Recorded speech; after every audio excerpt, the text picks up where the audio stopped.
안녕하세요. 오랜만에 뵙겠습니다. 이주연입니다. 안녕하세요. 영월 산속 이선입니다. 독서 공부 즐겁습니다. 안녕하세요. 반갑습니다. 황시연입니다. 네, 안녕하세요. 이렇게 뵙게 돼서 정말 반갑습니다. 이같이 토요일 저녁 8시에 얼마나 귀중한 시간입니까? 가족들하고 같이 계시기 좋고, 또 어떤 모임에 나가기도 쉽고, 당장 여러 가지 일들이 있을 수 있는 그런 저녁인데도, 이 자리에 함께 하신 여러분의 어떤 열의를 느낄 수 있어서 정말 감사합니다. 이 같은 열정에 제가 얼마나 보답하려는지는 좀 자신이 없습니다만은 그러나 최선을 다해 보도록 하겠습니다. 오늘 아주 위대한 사람을 한 분 모시게 됐습니다. 우리가 책으로 대하긴 하지만은 실제 이분을 봤을 때에 중국 사람이다, 이제 이런 쪽으로 보지 마시고요.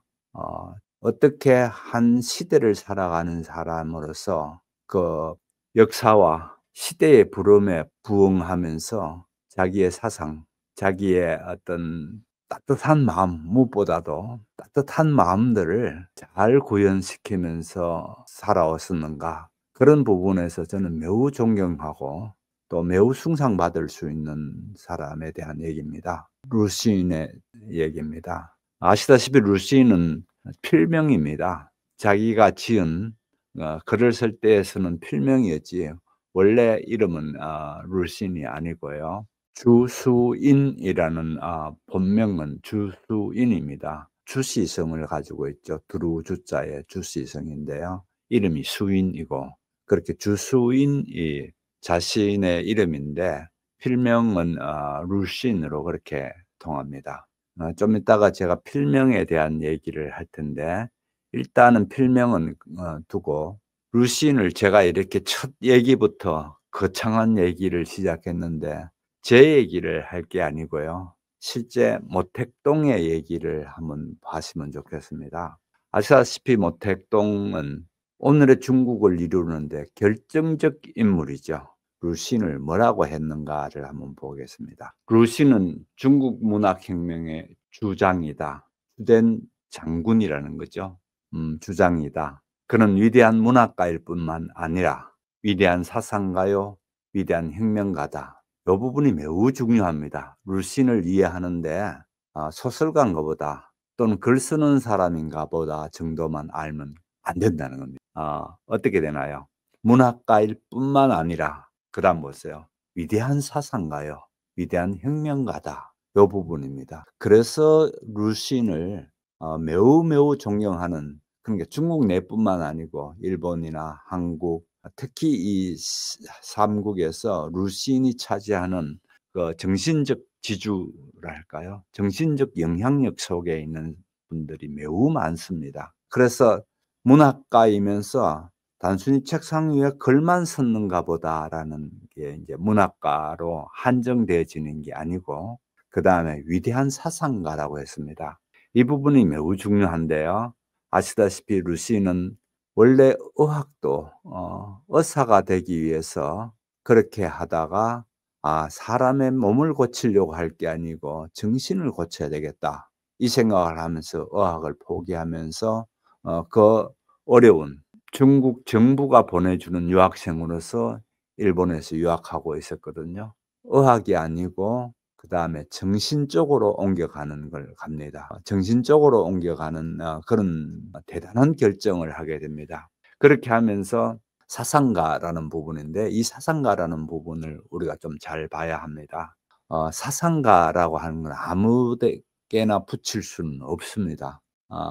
요즘은 뭐 워낙 뭐 이렇게 저렇게 경박한 시대에 살다 보니까 TV에 나와가지고 뭐 머리 빡빡 깎고 아주 뭐 찢어지는 듯한 목소리로 떠드는 사람을 사상가라고 하길래 기도 안 차서 참 몰라도 저렇게 모르는가 싶은데요. 사상가의 가장 중요한 거는 시대의 흐름과 역사, 이런 것들을 감지하고 이 흐름이 이렇게 간다고 볼게요. 이 흐름이 이렇게 간다면은 이 물줄기를 바꿀 수 있는 사람이 사상가지, 대중의 인기에 힘입어 가지고 인기에 따라서 무당 춤추는 사람을 사상가라 하는 걸 보면서 '참 기도 안 찬다.'라는 생각을 든 거죠. 왜 그런가 하면은 이 사상가가 되려면은 그동안에 앞선 사람들의 사상을 이어받으면서 그다음에 이 사상이 어떻게 이 물줄기를 되돌려야 하는 건가라는 거에 대한 뚜렷한 자기 중심이 있어야 됩니다.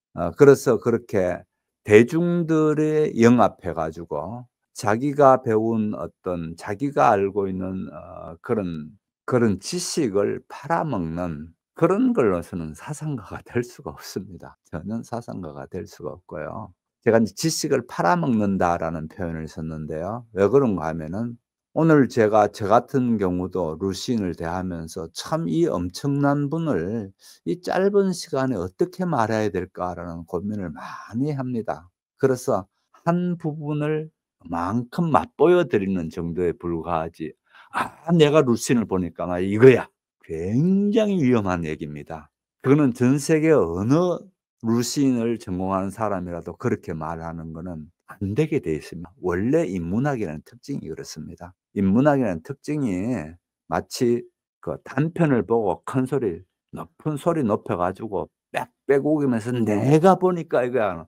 기도 안 차는 일입니다. 그거는 인문학이라는 자체의 문을 닫아 버리는 거예요. 그래서 저는 그게 위험하다고 보는 겁니다. 그런 인문학적인 영향을 받은 사람들이 우리나라의 지성인이라고 떠들어대고 또 지성인의 영향을 받아 가지고 정치로 세상을 바꿔야 된다는 사람들이 추종하는 걸 보면서 '참 천박한 사람들.'이라는 생각이 드는 거죠. 그렇게 되면 안 됩니다. 사상가라는 거는 어마어마합니다. 그러면 우리는 사상가가 없는가? 우리께도 있었습니다. 저는 대표적인 우리 문학 쪽이든지 이쪽에서 사상가를 저는 만해 한용운 선생님이라고 봅니다. 분명히 이분은 스님이었습니다. 그러나 자세히 한번 보세요. 스님 못지않게 저는 이분이 가지고 있는 시인으로서의 세계, 그 시 몇 줄 써 가지고 사상가가 될 수 아니요. 무슨 말씀을요. 오히려 시라는 게 더 어떤 문학 장르 못지않게 강한 힘을 가지고 있는 시입니다. 그 같은 시를 쓰는 시인으로서의 한 면을 본다면은 또 다른 한 면은 구체적으로 일제에 핍박받는 일제의 나라 뺏긴 우리 한민족 당시의 그 역사 속에서 내가 비록 절간에 앉았는 스님일지 모르지만 중일지 모르지만은 그래도 '내가 뭔가 할 수 있겠다.'라고 나서는 바로 요런 혁명가적인 요소를 가지고 있죠. 그래서 사상가는 역사를 꿰뚫어 볼 수 있는 힘이 있어야 되고 그다음에 이 역사를 꿰뚫어 보는 거를 단순히 하늘에 무슨 구름 잡고 놀듯이 그렇게 되는 사람은 사상가가 아닙니다. 그런 꿰뚫어 보는 걸 가지고 어떻게 일반인들께 적용시켜서 끌고 갈 수 있는 방법이 있는가라는 부분입니다. 만해 한용운 같은 경우에는 시라는 걸 통해서 사람들께 접근하고 그렇게 했죠. 루신도 마찬가지입니다.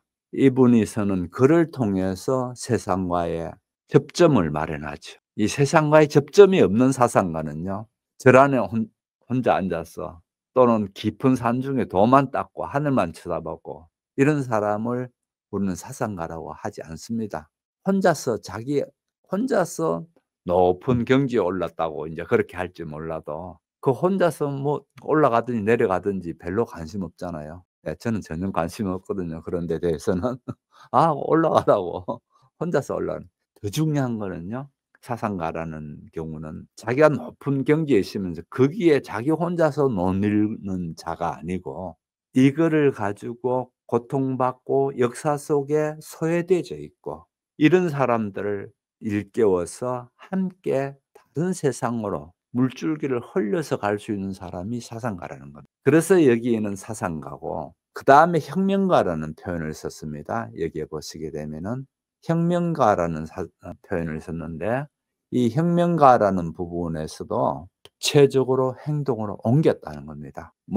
단순히 세상을 해석하고 단순히 세상이 안타까우면서 단식하고 그러는 거에 한정되지 않고 이거를 어떻게 구체적으로 옮겨갈 건가라는 부분입니다. 그래서 오늘 이 작품을 대하면서 우리가 짧은 소설이지만은 단편 소설을 통해 가지고 루신이 하고 싶은 얘기가 뭔지를 예의주시해야 된다는 겁니다. 그런 의미에서 엄청난 작품을 우리가 들고 있습니다. 그다음에 호에 대한 얘기를 하겠습니다. 루신이라고 또는 로신이라고 하긴 하는데 루신은 중국어 발음을 그대로 해서 옮겨 적는 방식이고 과거에는 로신이라고 그렇게 발음하곤 했습니다.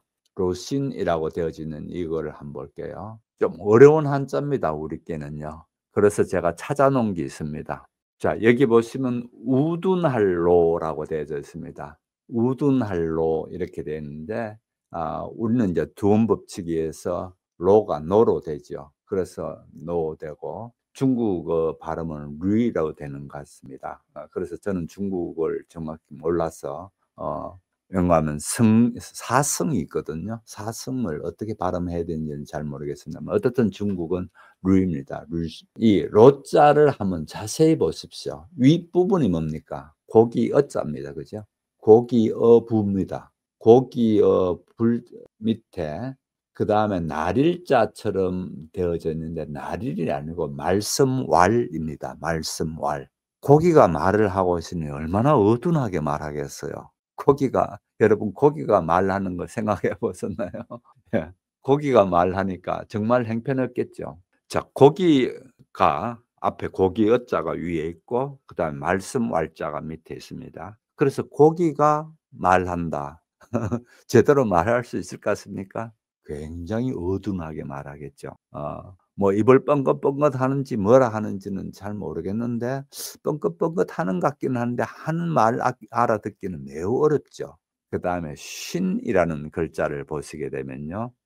이 쉰이라는 글자를 보면 빠를 신입니다. 그죠? 빠를 신. 그래서 로신이라고 그렇게 이제 우리말을 하는데 어쨌든 이 부수를 보시게 되면은 책받침이라고 하죠.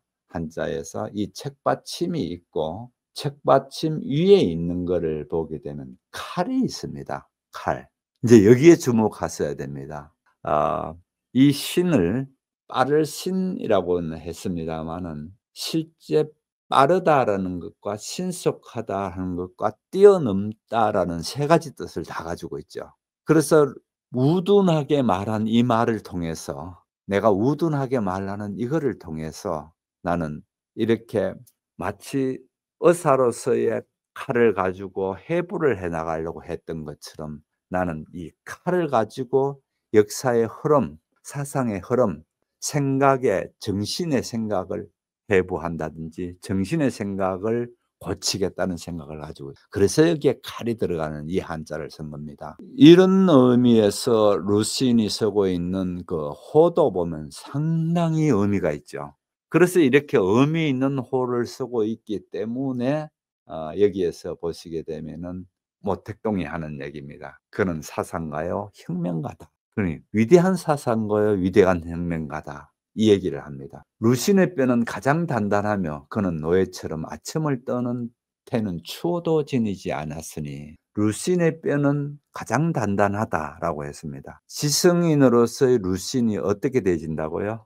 단단한 뼈를 가지고 있는 사람을 묘사하고 있죠. 자, 단단한 뼈를 가진 루신으로 그렇게 묘사하고 있는데 여기에서 단단한 뼈라는 거를 이렇게 보면 됩니다. 아주 올곧은 정신을 가지고 있는 사람입니다. 아주 중심이 딱 대진 경우입니다. 자, 사상가 정도 된 사람이 이게 흐느적거려서 되겠습니까?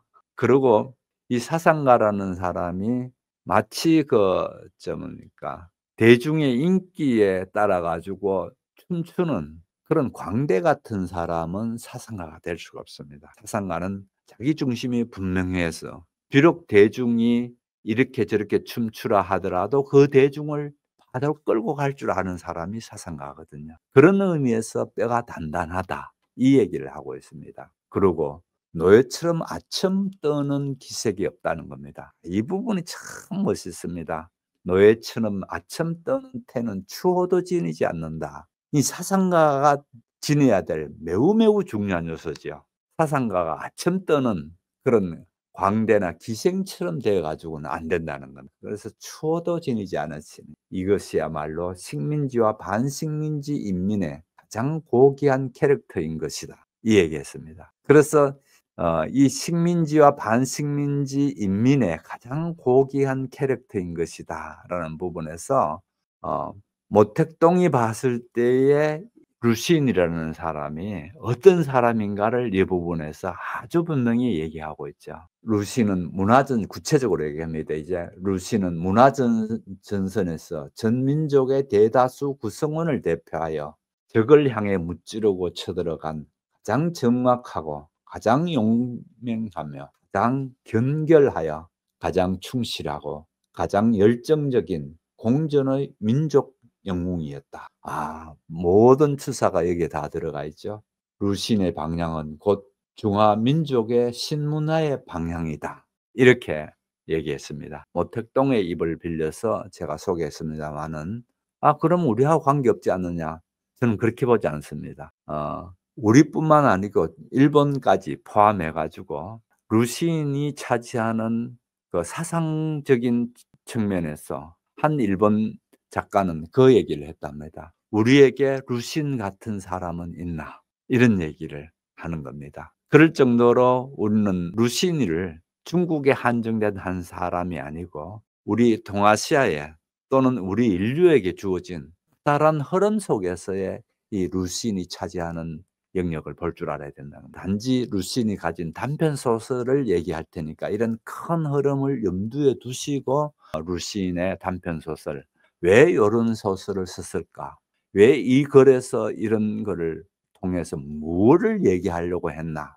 이런 부분을 같이 보면서 가시면 좋겠습니다. 두 가지 작품이 나옵니다. 첫 번째는 고향이라는 작품입니다. 굉장히 쉽게 써졌습니다. 그런데 뜯어보면 뜯어볼수록 여기에서 많은 것을 생각할 수 있는 그런 작품입니다. 다시 말씀드려서 루신이 생각하는 고향이라는 것과 또 막상 고향에서 느끼는 것, 그거를 통해서 거의 상심하는 마음을 갖습니다. 가슴 아픈 마음을 갖습니다. 잃어버린 거에 대해서 상실, 한마디로 고향 상실을 경험하게 되죠. 고향 상실, 아파. 이렇게 하고 난 뒤에 끝나는 게 아니라 그 다음이 중요한 겁니다.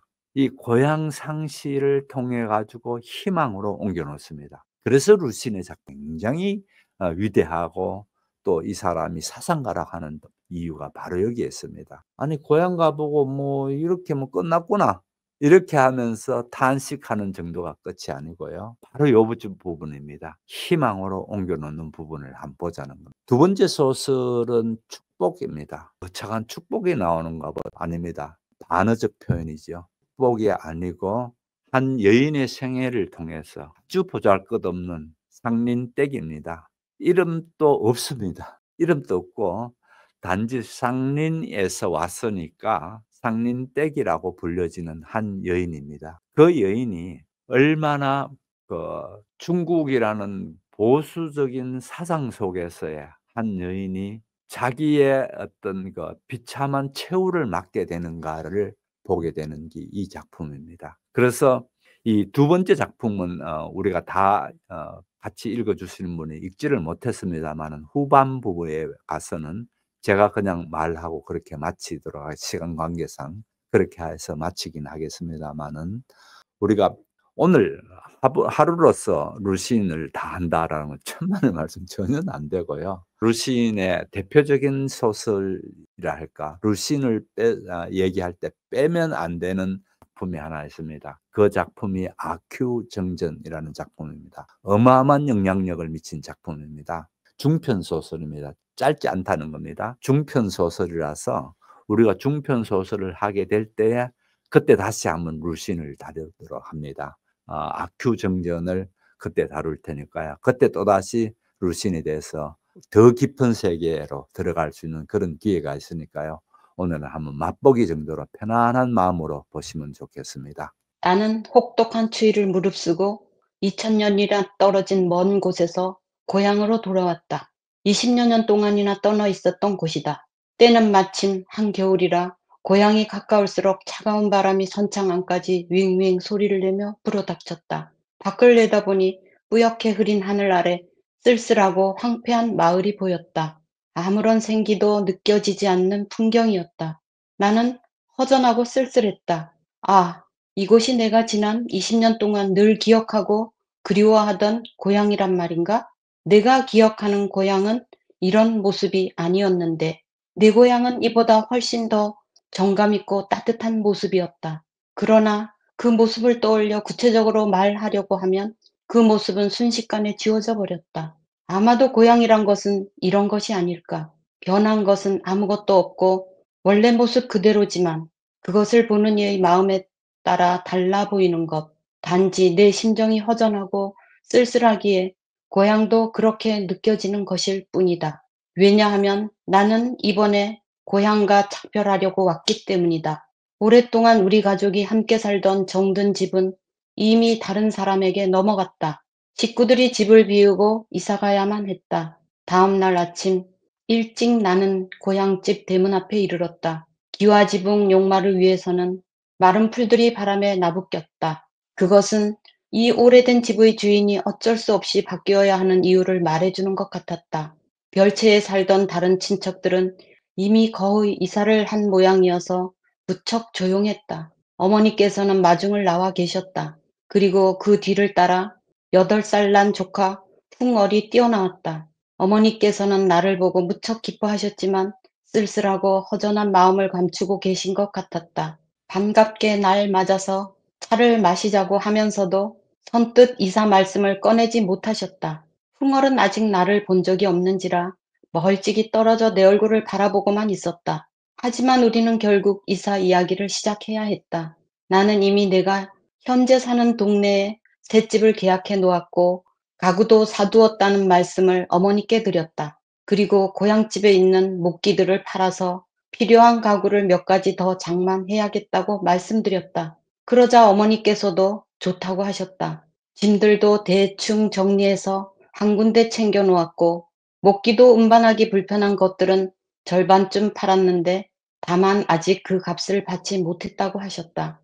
하루 이틀 쉬고 나서 떠나기 전에 친척 어른들을 한번 찾아뵙고 인사드려라. 그런 다음에는 바로 떠날 수 있다. 어머니는 이렇게 말씀하셨다. 네. 그리고 룬투 얘긴데 말이다. 그 애가 우리 집에 올 때마다 내 소식을 묻곤 했단다. 너를 꼭 한번 만나고 싶다고 하더라. 내가 온다고 했으니 아마 곧 찾아올 게다. 그때 내 머릿속에는 갑자기 기묘한 그림 한 폭이 번갯불처럼 스쳐 지나갔다. 진한 쪽빛 하늘에 황금빛 보름달. 그 아래는 끝없이 파란 수박밭이 펼쳐진다. 그 가운데 12~13살쯤 되는 소년이 손에 작사를 들고 오소리를 내리찍고 있다. 그러나 이 오소리란 놈은 교묘히 작사를 피해 도망가 버린다. 그 소년이 바로 룬투였다. 내가 그를 알게 된 것은 기껏해야 10몇 살밖에 안 되던 무렵이다. 그러니까 지금으로부터 거의 30여 년 전의 일이다. 그때 아버님께서도 생존해 계셨고 집안 형편도 좋아서 나는 유복한 집안의 도련님이었다. 그 해는 우리 집에서 큰 제사를 치러야 할 순서였다. 그 제사는 30여 년 만에 한 번씩 차례가 돌아오는 것으로 집안에서 아주 큰 행사였다.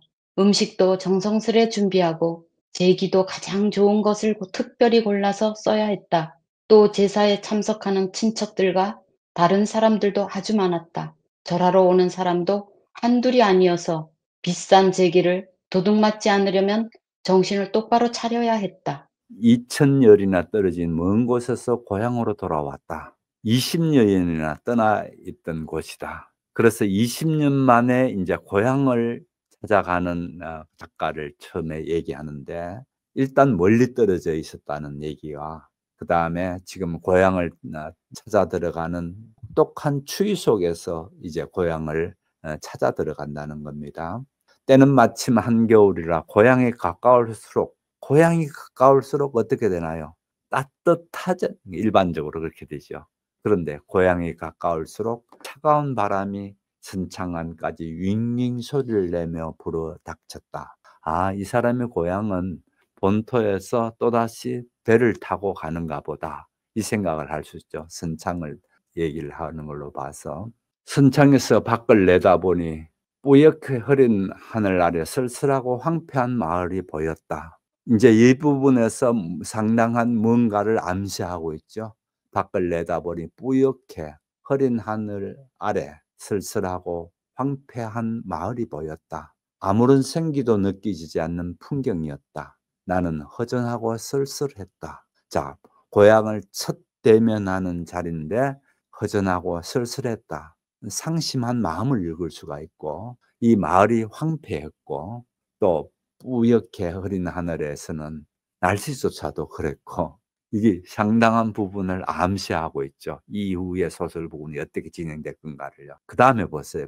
아, 이곳이 내가 20년 동안 늘 기억하고 그리워하던 고향이란 말인가. 그러면서 그 다음 부분이 이 소설의 주된 근간이 이제 딱 나옵니다. 무슨 얘기인가 하면은, 내가 기억하는 고향은 이런 모습이 아니었는데 이렇게 나옵니다. 예. 바로 여기에서 문제의식이 되고, 이게 이제 소설에서 중요한 부분을 끌고 나갑니다. 바로 내 고향은 이런 게 아니었는데 라고 합니다. 뭡니까? 그 다음에 보면은 훨씬 정감 있고, 이 날씨처럼 이렇게 된 것, 이런 게 아니고 따뜻한 모습이었고, 그런 따뜻한 모습의 고향이 아니고 지금 고향은 그러지 않는 모습으로 보게 되죠. 한마디로 변한 모습의 고향을 지금 보고 있는 것입니다. 아마도 고향이라는 것은, 변한 것은 아무것도 없고 원래 모습 그대로지만 그것을 보는 이의 마음에 따라서 달라지는가, 보는 이의 심상에 따라서 달라지는가라는 생각도 합니다. 그러면서 내 심령이 허전하고 쓸쓸하기에 고향도 그렇게 느껴지는 것뿐일지도 모른다는 생각을 합니다. 그런데 또 한 가지는, 내가 이제 고향과의 완전한 작별을 하기 위해서 왔기 때문이라는 겁니다. 고향에 있는 어머님을 모시고 도시로 가고 고향의 집을 정리하기 위해서 이제 가는 길이기 때문에 더 그럴지도 모른다라는 얘기도 합니다. 집에 들어가는 풍경을 보십시오. 고향집 대문 앞에 이르렀다. 기와 지붕 용마루 위에는 마른 풀들이 바람에 날리었다. 어떻게 되나요? 용마루 위에 풀들이 나 있을 정도로 그 기와집 용마루에 풀들이 나서 이제 마른 풀이 그냥 바람에 휘날리고 있더라.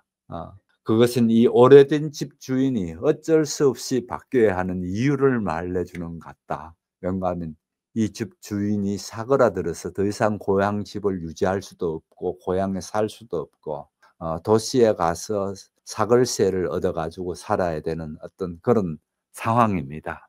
그래서 이제 그 위에 용마루 위에 있는 흔들리는, 메말라서 흔들리는 마른 풀을 여기다가 자기 집안이 이제 흔들리는 모양으로 그렇게 말하고 있습니다. 제대로 된 집에 별채까지 있었죠. 그래서 별채에 살던 친척은 거의 이사한 모양이어서 무척 조용했다. 어머니는 마중 나와 계셨다. 그리고 뒤를 따라 난 8살짜리 조카 홍얼이 뛰어나왔다. 어머니와 조카가 이제 이렇게 맞이하러 나온 거죠. 이렇게 이제 만나게 되는데, 어머니께서는 나를 보고 기뻐하셨지만 쓸쓸하고 허전한 마음을 감추고 계신 것 같다. 영감이 이제 고향을 어머니도 떠나야 되는, 그렇게 떠나기 위해서 아들이 이제 정리를 하기 위해서 왔으니까 어머니 마음은 더더욱 더하겠죠. 이 고향을 떠나는 어머니의 마음을 감추고 계시는 것 같았다. 그 얘기입니다. 홍얼은 아직 나를 본 적이 없는지라 멀찌감이 족합니다. 조카 8살짜리 조카인데 이 조카는 처음 이제 보는 겁니다.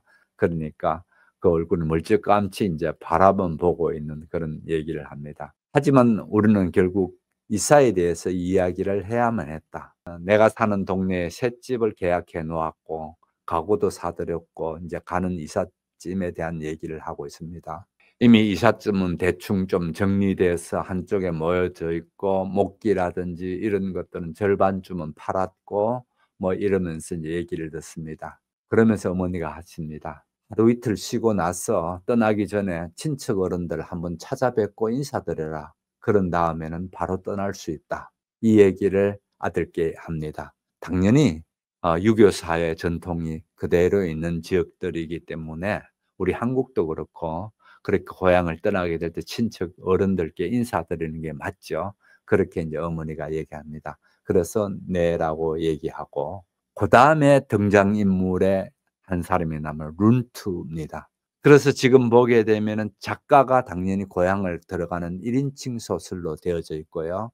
내가 뭐 배를 타고 갔는데 이랬고 고향 근처 가는 게 아니고 내 눈에 보이는 대로 써나가는 방식이죠. 요런 형태를 1인칭 소설이라 합니다. 그렇게 돼 있고 이제 여기에 한 인물이 등장하는 룬투라는 어릴 때의 친구입니다. 그렇게 어릴 때의 친구를 20년 만에 와서 만나게 되는 게 이 소설의 전체 다음 얘기로 이어지게 됩니다. 어머니가 얘기합니다. 룬투 얘기인데 그 애가 집을 올 때마다 내 소식을 묻곤 했다. 너를 꼭 만나고 싶다고 하더라. 내가 온다고 했으니 아마 곧 찾아올 게다. 그 얘기를 합니다. 그때 내 머릿속에는 갑자기 기묘한 그림 한 폭이 번갯불처럼 스쳐 지나갔다. 룬투라는 얘기를 들으니까 뭐가 들어갔다고요?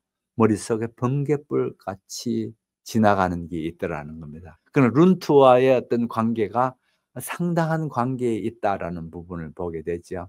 진한 쪽빛 하늘에 황금빛 보름달, 그 아래는 끝없이 파란 수박밭이 펼쳐진다. 재밌죠? 어릴 때에 같이 놀았던 친구다 보니까 진한 쪽빛 하늘에 황금빛 보름달, 그 아래는 끝없이 파란 수박밭이 펼쳐진다. 마치 영화처럼 이렇게 자기 기억 속에 있는 걸 드러냅니다. 그 가운데 12~13살쯤 되는 소년이 손에 작사를 들고 옷소리를 내리찍고 있다. 그러니까 참 재밌죠, 소설이. 바로 룬투가 나오니까 룬투의 과거에 영화의 한 장면이 딱 나오듯이 이제 나옵니다. 그렇게 해서 12~13살쯤 되는 룬투가 만났을 때 룬투의 가지고 있는 기억을 이제 얘기하고 있습니다. 옷소리를 내리치고 있다. 이 옷소리라는 놈은 교모의 작사를 피해 도망가 버린다. 바로 그 소년이 룬투였다. 내가 그를 알게 된 건 길껏 10살밖에 되지 않을 때였다. 10살 때에 처음에 룬투를 알았다고 그 얘기를 합니다. 그러면서 10살짜리의 룬투를 만나는데 10살짜리 룬투는 자기 집에 와서 일하는, 그러니까 우리식으로 하면 머슴의 아들이죠. 머슴의 아들인데 연령은 같은 연령이고, 그렇게 돼서 엄마가 자기 집에 와서 일하면서 데리고 온 아이로서 일하러 와서 같이 이제 놀았던 기억들을 가지고 있습니다. 그런데 이 기억들에서 보면은 여러 가지 기억들이 나옵니다만은 한 가지 재밌는 게 있습니다. 이 나라는 사람은 그저 집안에 갇혀서 하늘이나 쳐다보고 있는 갇힌 사람이었다면, 룬투는 자연 속에서야 어떻게 하면 옷소리를 그렇게 잡는가? 왜 옷소리를 잡아야 하는 건, 이 옷소리가 와서 수박밭에서 수박을 이제 갉아먹고 그러니까 옷소리 잡는 얘기부터 먼저 나옵니다. 그다음에 참새, 꿩, 산비둘기, 파랑새 할 것 없이 이런 새를 어떻게 새 덫이라 하나요? 소쿠리를 이용해 가지고 이렇게 잡는가? 제가 어릴 때 농촌에 있을 때 새를 소쿠리를 이용해서 저도 잡아봤거든요. 새를 잡는다든지, 또 안 그러면 바닷가에 가서 조개를 잡는 얘기라든지, 이런 거에 대해서 룬투는 너무 잘하고 또 아는 게 많은 거예요. 거기에 비해서 나는 뭐 집안에서 하늘이나 갇혀서 쳐다보는 정도인데 얘는 너무 많은 걸 알고 있더라. 이제 그런 얘기들입니다. 그때 룬투를 알게 된 때가 언제였는가를 얘기하고 있습니다. 한 30여 년 전인 것 같다라는 얘기입니다. 그때는 아버님도 계셨고 우리 집안 형편도 좋아서 나는 유복한 집안의 도련님이었다. 그해 우리 집에서 큰 제사를 치러야 하는데 그 큰 제사는 30년 만에 한 번씩 돌아오는 제사고, 그 제사를 통해서 많은 사람들이 이제 절하러 오고 그렇게 모이고 한답니다. 그래서 그 같은 제사를 하기 위해서 특별히 비싼 제기들을 잘 준비해서 그렇게 음식들을 정성껏 준비하고 그렇게 하는 30년마다 돌아오면서 하는 제사를 자기 집에서 준비할 때 그때 룬투가 왔다라는 얘기입니다. 그때 우리 집엔 망울이 한 사람이 있었다. 우리 고향에서는 남의 집에서 일하는 사람을 세 가지로 나누었다.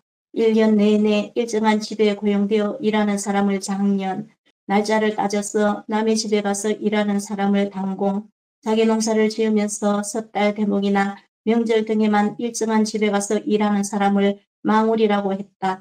그런데 그 제사 때는 어찌나 바빴던지 우리 집 망울을 아버님께 말씀드려 자기 아들 룬투에게 제기를 지키도록 했으면 좋겠다고 했다. 아버님은 그렇게 하라고 승낙하셨다. 나도 대단히 기뻤다. 난 진작 룬투라는 이름을 드는 일이 있고 또 그 애가 나와 또래이며 곁을 놓아서 새를 잘 잡는다는 것도 알고 있었다. 그래서 나는 하루빨리 제사 지내는 새해 첫날이 오기만 기다렸다. 새해가 되면 룬투도 올 테니까 말이다. 가까스로 섣달 그문께가 되었는데 어느 날 어머니께서 룬투가 왔다고 일러주셨다. 나는 날아가듯 기뻐하며 밖으로 뛰어나갔다. 그 애는 마침 부엌에 있었다. 발그스름한 둥근 얼굴을 한 룬투는 털모자를 쓰고 있었는데 목에는 반짝반짝 빛나는 은목걸이를 걸고 있었다. 목걸이는 아들에 대한 사랑이 얼마나 깊은지를 보여주는 것이었는데 그 애가 오래 살도록 부처님께 불공을 드리고 목걸이를 걸어준 것이라고 했다.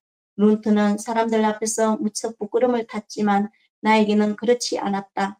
사람들이 옆에 없을 때면 그 아이는 내게 말을 걸어왔다. 한나절도 못 되어 우리는 금방 친해졌다. 우리가 그때 무슨 이야기를 했는지는 잘 기억이 나지 않는다.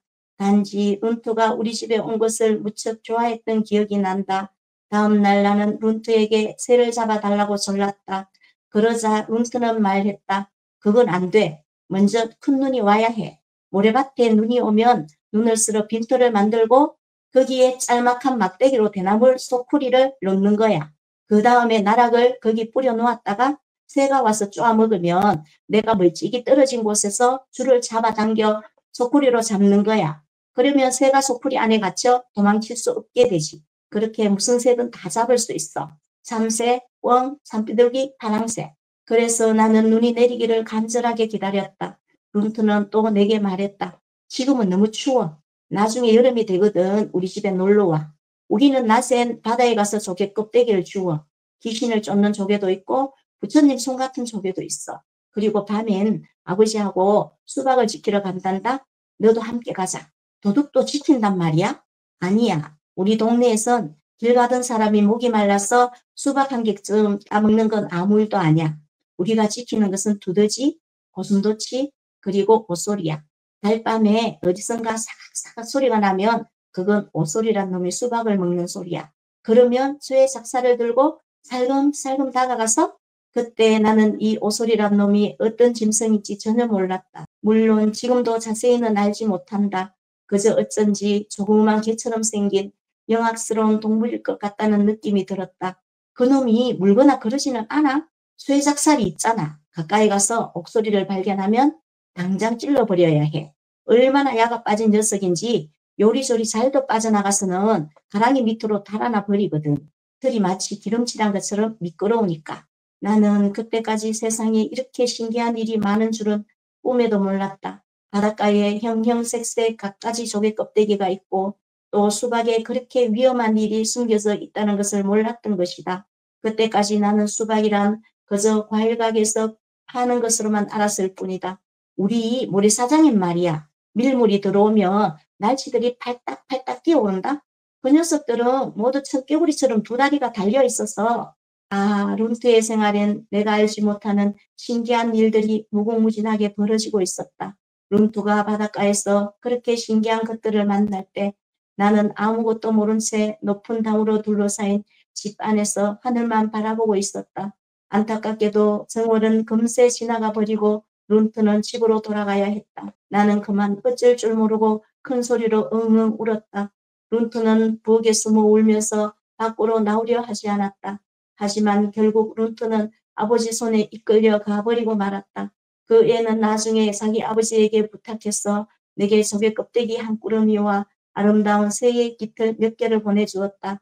나도 한두 차례 뭔가 그 애에게 선물을 보내기도 했지만 그런 뒤로는 두 번 다시 만나지 못했다. 그때 우리 집엔 망머리 한 사람 있었다. 이렇게 했는데 망머리라는 것은 명절 때에만 와서 일하는 그런 명절 때 일하는 일꾼이죠. 집안 일에 이제 제사가 있다든지 이럴 경우에 와서 일하러 오면서 아이를 하나 데리고 오는데 그 아이가 룬투였다는 거죠. 처음 룬투를 만났을 때의 얘기를 지금 하고 있다. 그래서 첫 얘기가 그때 우리 집에 망월이 한 사람이 있었는데 그 망월로서의 룬투가 어머니하고 같이 우리 집에 왔다. 그렇게 합니다. 그래서 처음에는 뭐 어떤 얘기를 했는지는 잘 모르지만은 그 아이는 그 발그스레한 둥근 얼굴을 한 룬투는 털모자를 쓰고 있었는데 목에는 반짝반짝 빛나는 은목걸이를 걸고 있었다.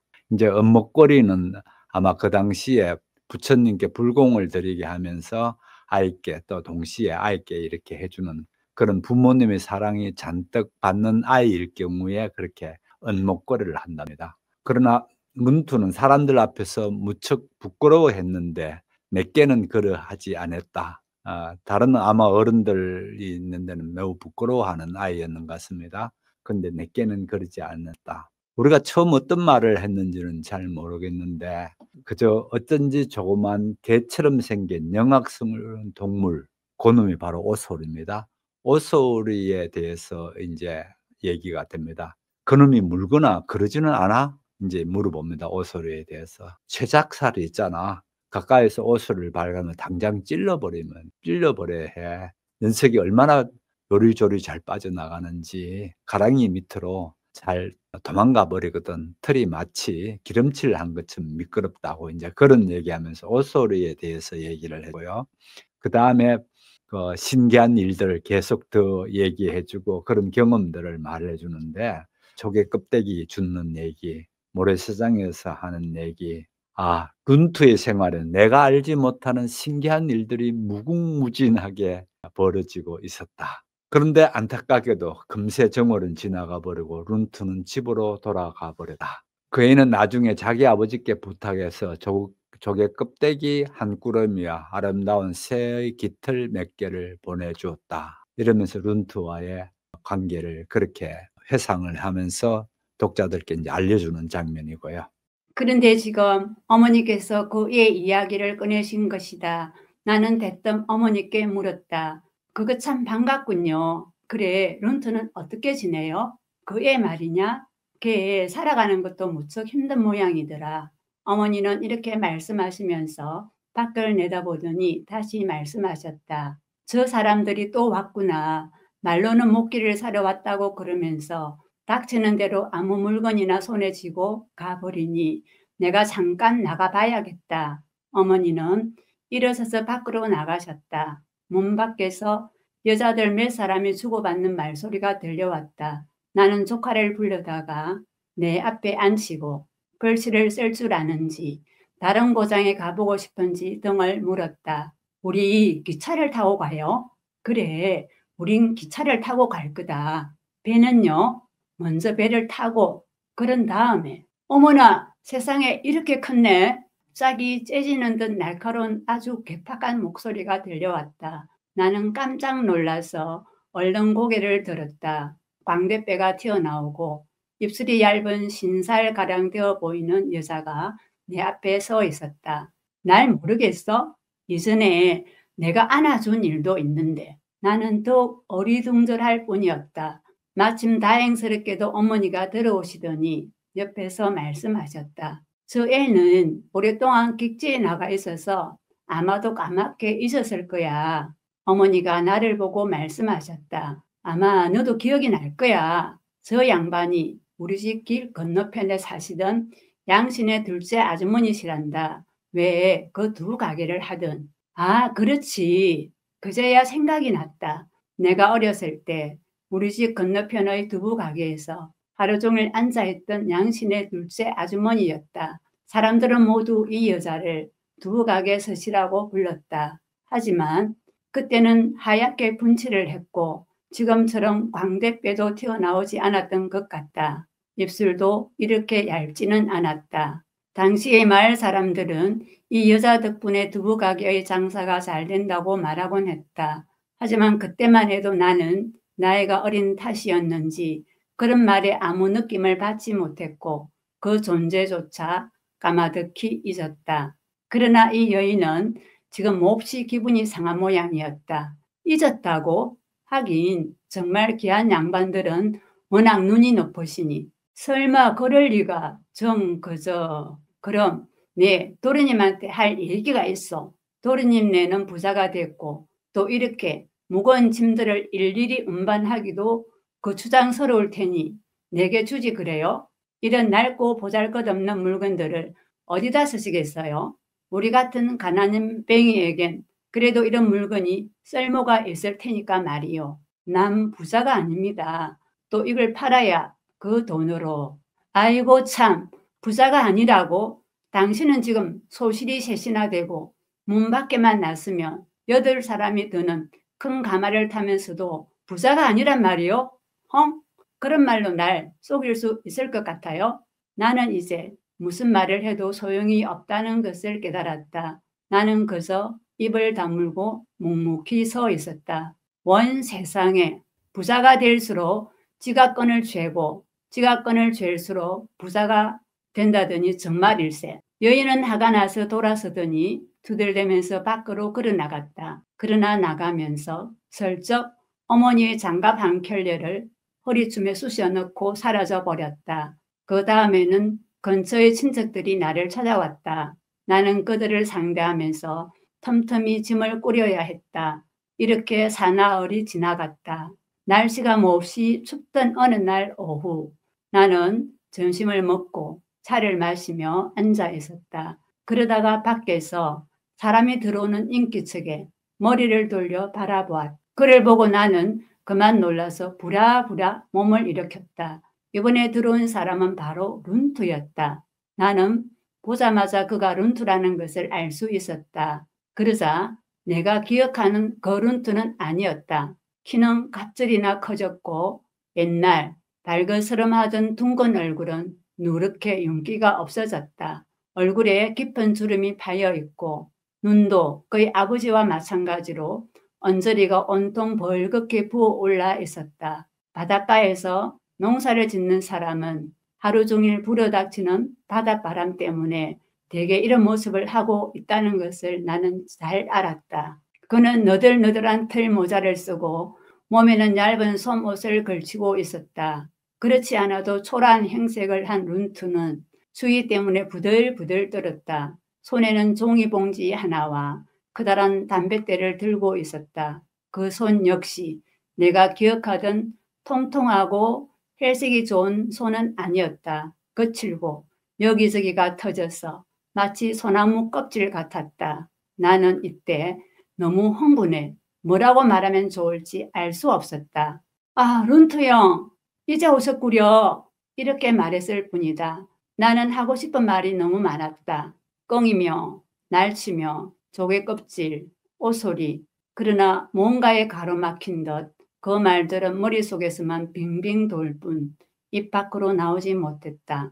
그는 그 자리에 우뚝 서 있었다.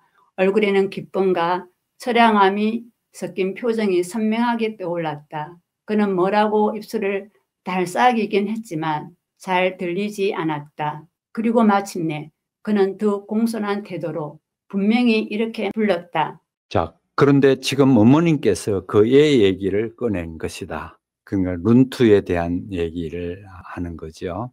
나는 대뜸 어머니께 물었다. 이제 현재에 돌아와서 이제 얘기입니다. 고전에는 자기 기억에서 룬투를 언제 만났고 어떻게 했고 헤어질 때는 이렇게 헤어졌고 등등 얘기를 해왔다면 이제는 그 어머니께 이제 그 얘기를 물어보는 겁니다. 그거 참 반갑군요. 그래, 룬투는 어떻게 지내나요? 이렇게 하면서 어머니께 묻습니다. 그의 말이야, 걔 살아가는 것도 무척 힘든 모양이더라.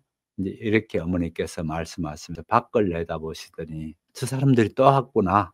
말로는 목길을 사라고 한다고 하면서 닥치는 대로 아무 물건이나 손에 쥐고 가버리니 내가 잠깐 나가봐야겠어.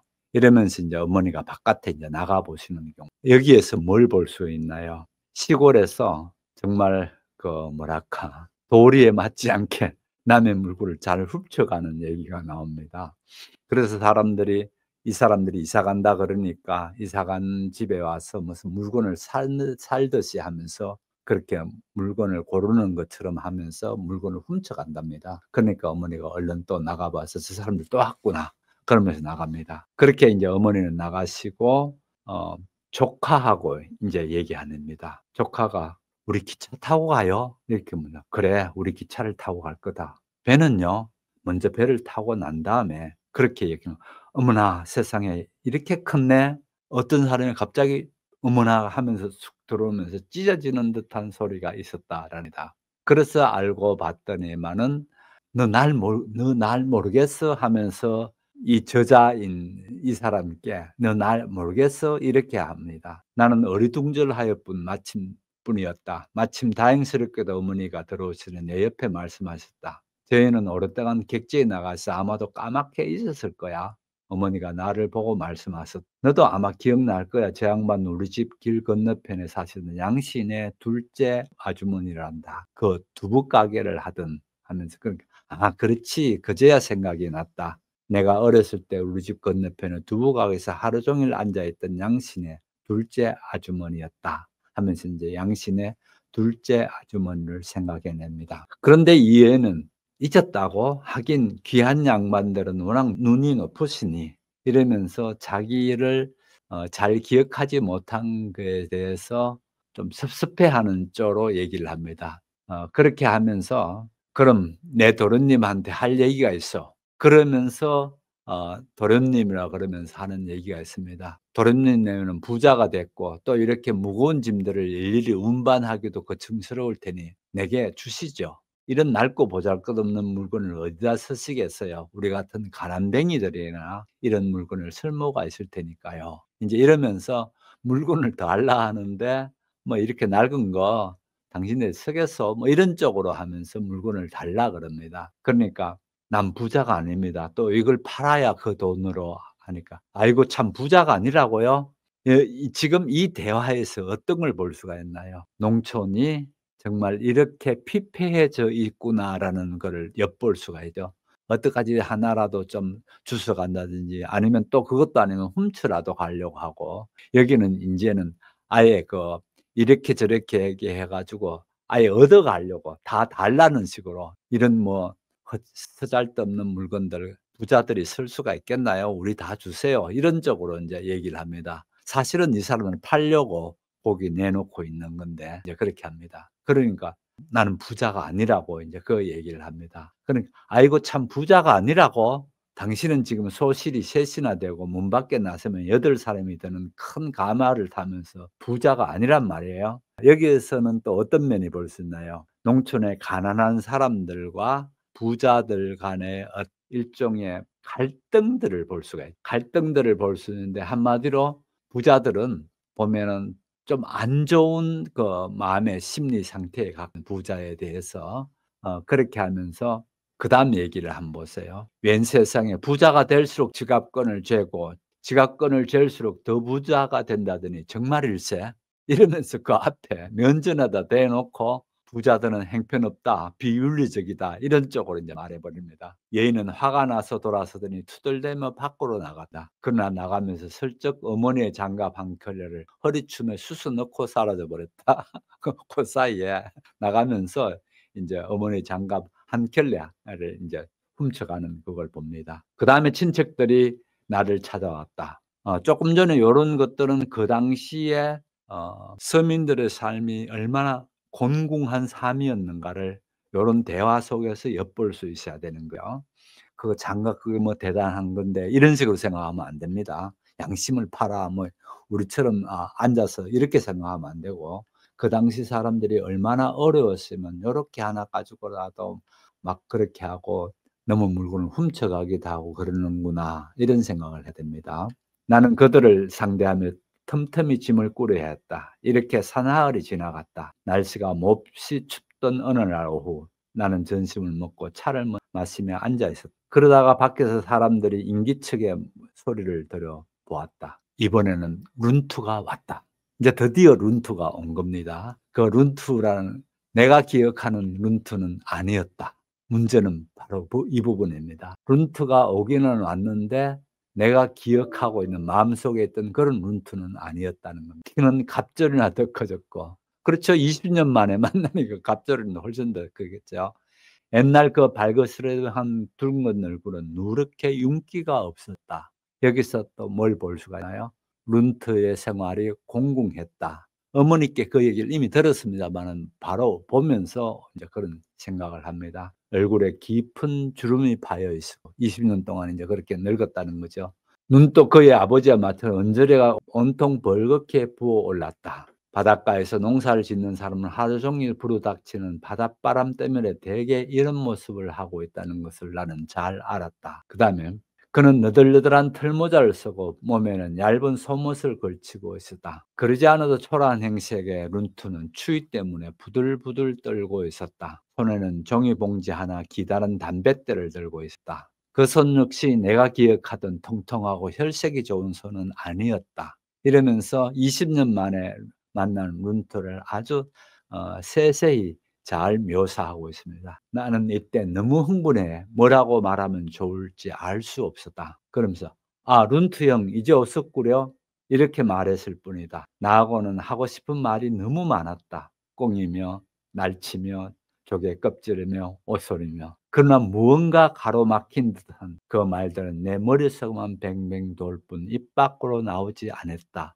왠가하면 20년 만에 만난 룬트는 분명한 벽이 있더라는 겁니다. 외관상에서 느낀 벽이라든지 이런 벽들을 느끼게 됩니다. 그는 그 자리에 우뚝 서 있었다. 얼굴에는 기쁨과 처량함이 섞인 표정이 선명히 떠올랐다. 그는 뭐라고 입술을 달싹거리긴 했지만 잘 들리지 않았다. 그리고 마침내 공손한 태도로 분명히 이렇게 말했다 하면서 룬트와의 재회, 다시 만남의 일은 이같이 벽을 경험하는 일로 그렇게 됐습니다. 날이 나는 못싹 소름이 끼치는 것 같았다. 우리 둘 사이에는 이미 두꺼운 장벽이 가로막고 있었던 것이다. 그 슬퍼해야 할 장벽 말이다. 나는 아무 말도 할 수 없었다. 그는 뒤를 돌아다보며 말했다. 쉐이성아, 나리께 인사드려라. 그는 자기 옆에 있던 어린아이를 앞으로 끌어냈다. 그 아이야말로 20년 전의 룬트 그대로였다. 단지 안색이 나쁘고 비쩍 마른 데다 목에 은 목걸이가 없을 뿐이었다. 이놈이 5째 놈입니다. 아직 세상 구경을 못해서 그런지 비실비실 난막 가리고 어머니와 조카 흥얼이가 2층에서 아래로 내려왔다. 아마 룬투의 말소리를 들은 모양이었다. 룬투가 어머니께 말했다. 마나님, 보내주신 편지는 벌써 받았습죠? 정말 어찌나 기뻤는지. 나리께서 돌아오신다는 것을 알고 룬투, 자네 왜 이렇게 서먹서먹하게 인사치레를 하나? 옛날에는 서로 형 아우라고 하지 않았나? 옛날같이 그냥 쉰이라고 부르게나.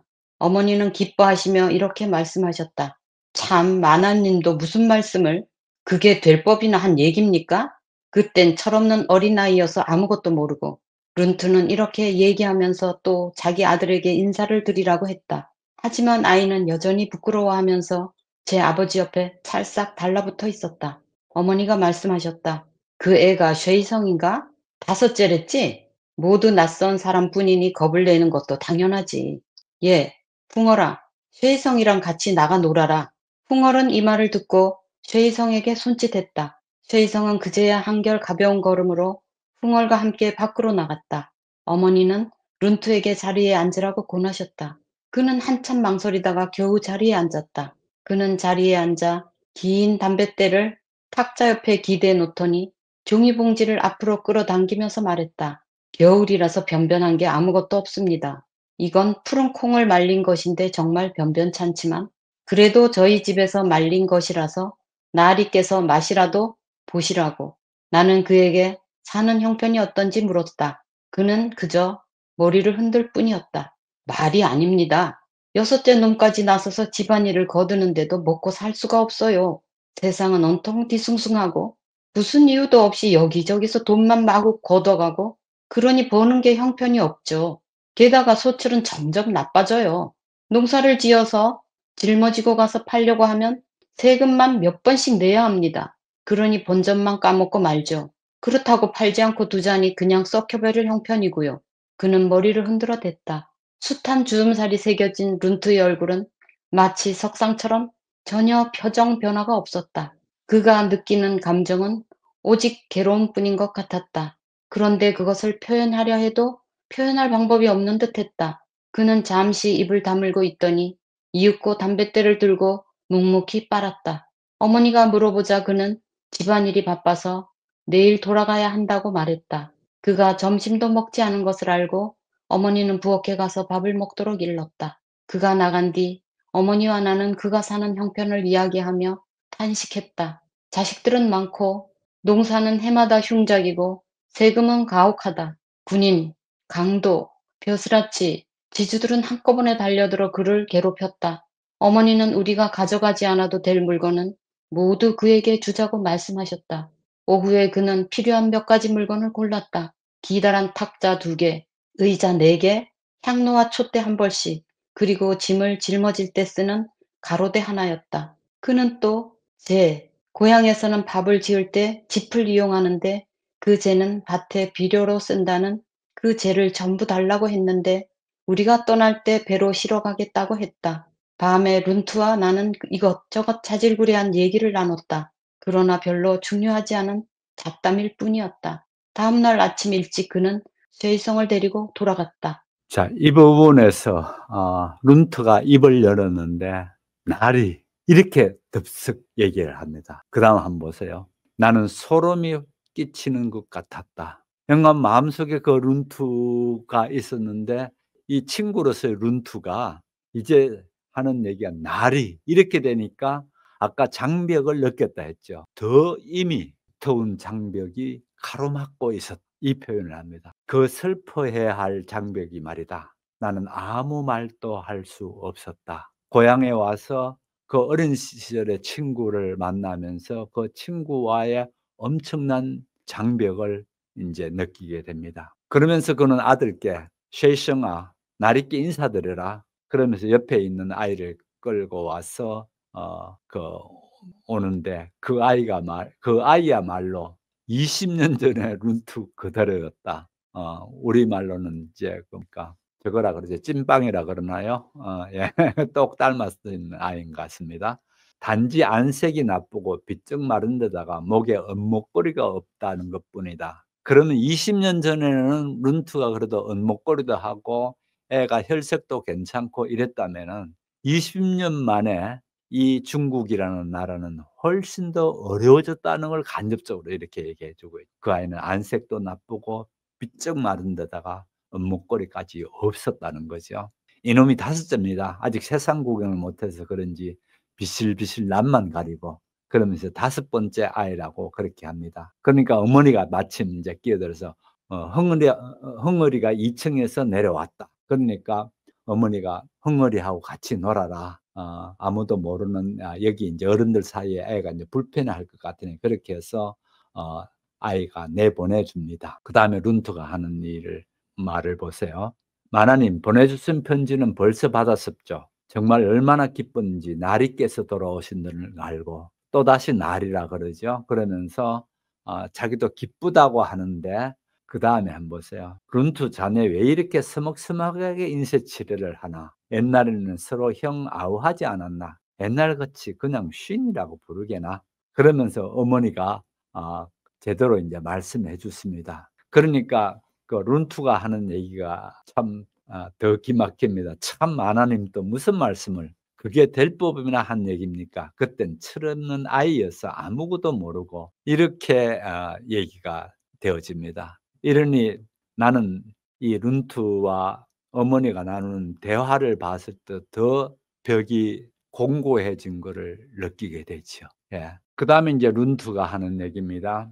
자식은 많고 농사는 해마다 흉년이고 흉작이고 세금은 가혹하고 군인, 강도, 벼슬아치, 지주들은 한꺼번에 달려들어 그를 괴롭혔다. 어머니는 우리가 가져가지 않아도 될 물건 모두 그에게 주자고 말씀하셨다. 오후에 그는 필요한 몇 가지 물건을 골라갔다. 기다란 탁자, 의자 4개, 향로와 촛대 1벌, 그리고 짐을 짊어질 때 쓰는 가로대 하나, 뭐 등등 이런 식으로 어떤 물건들을 얻어갔는지를 얘기하고 심지어 그 집에서 나온 부엌에 아궁이에 불 떼고 나면 재가 나오죠.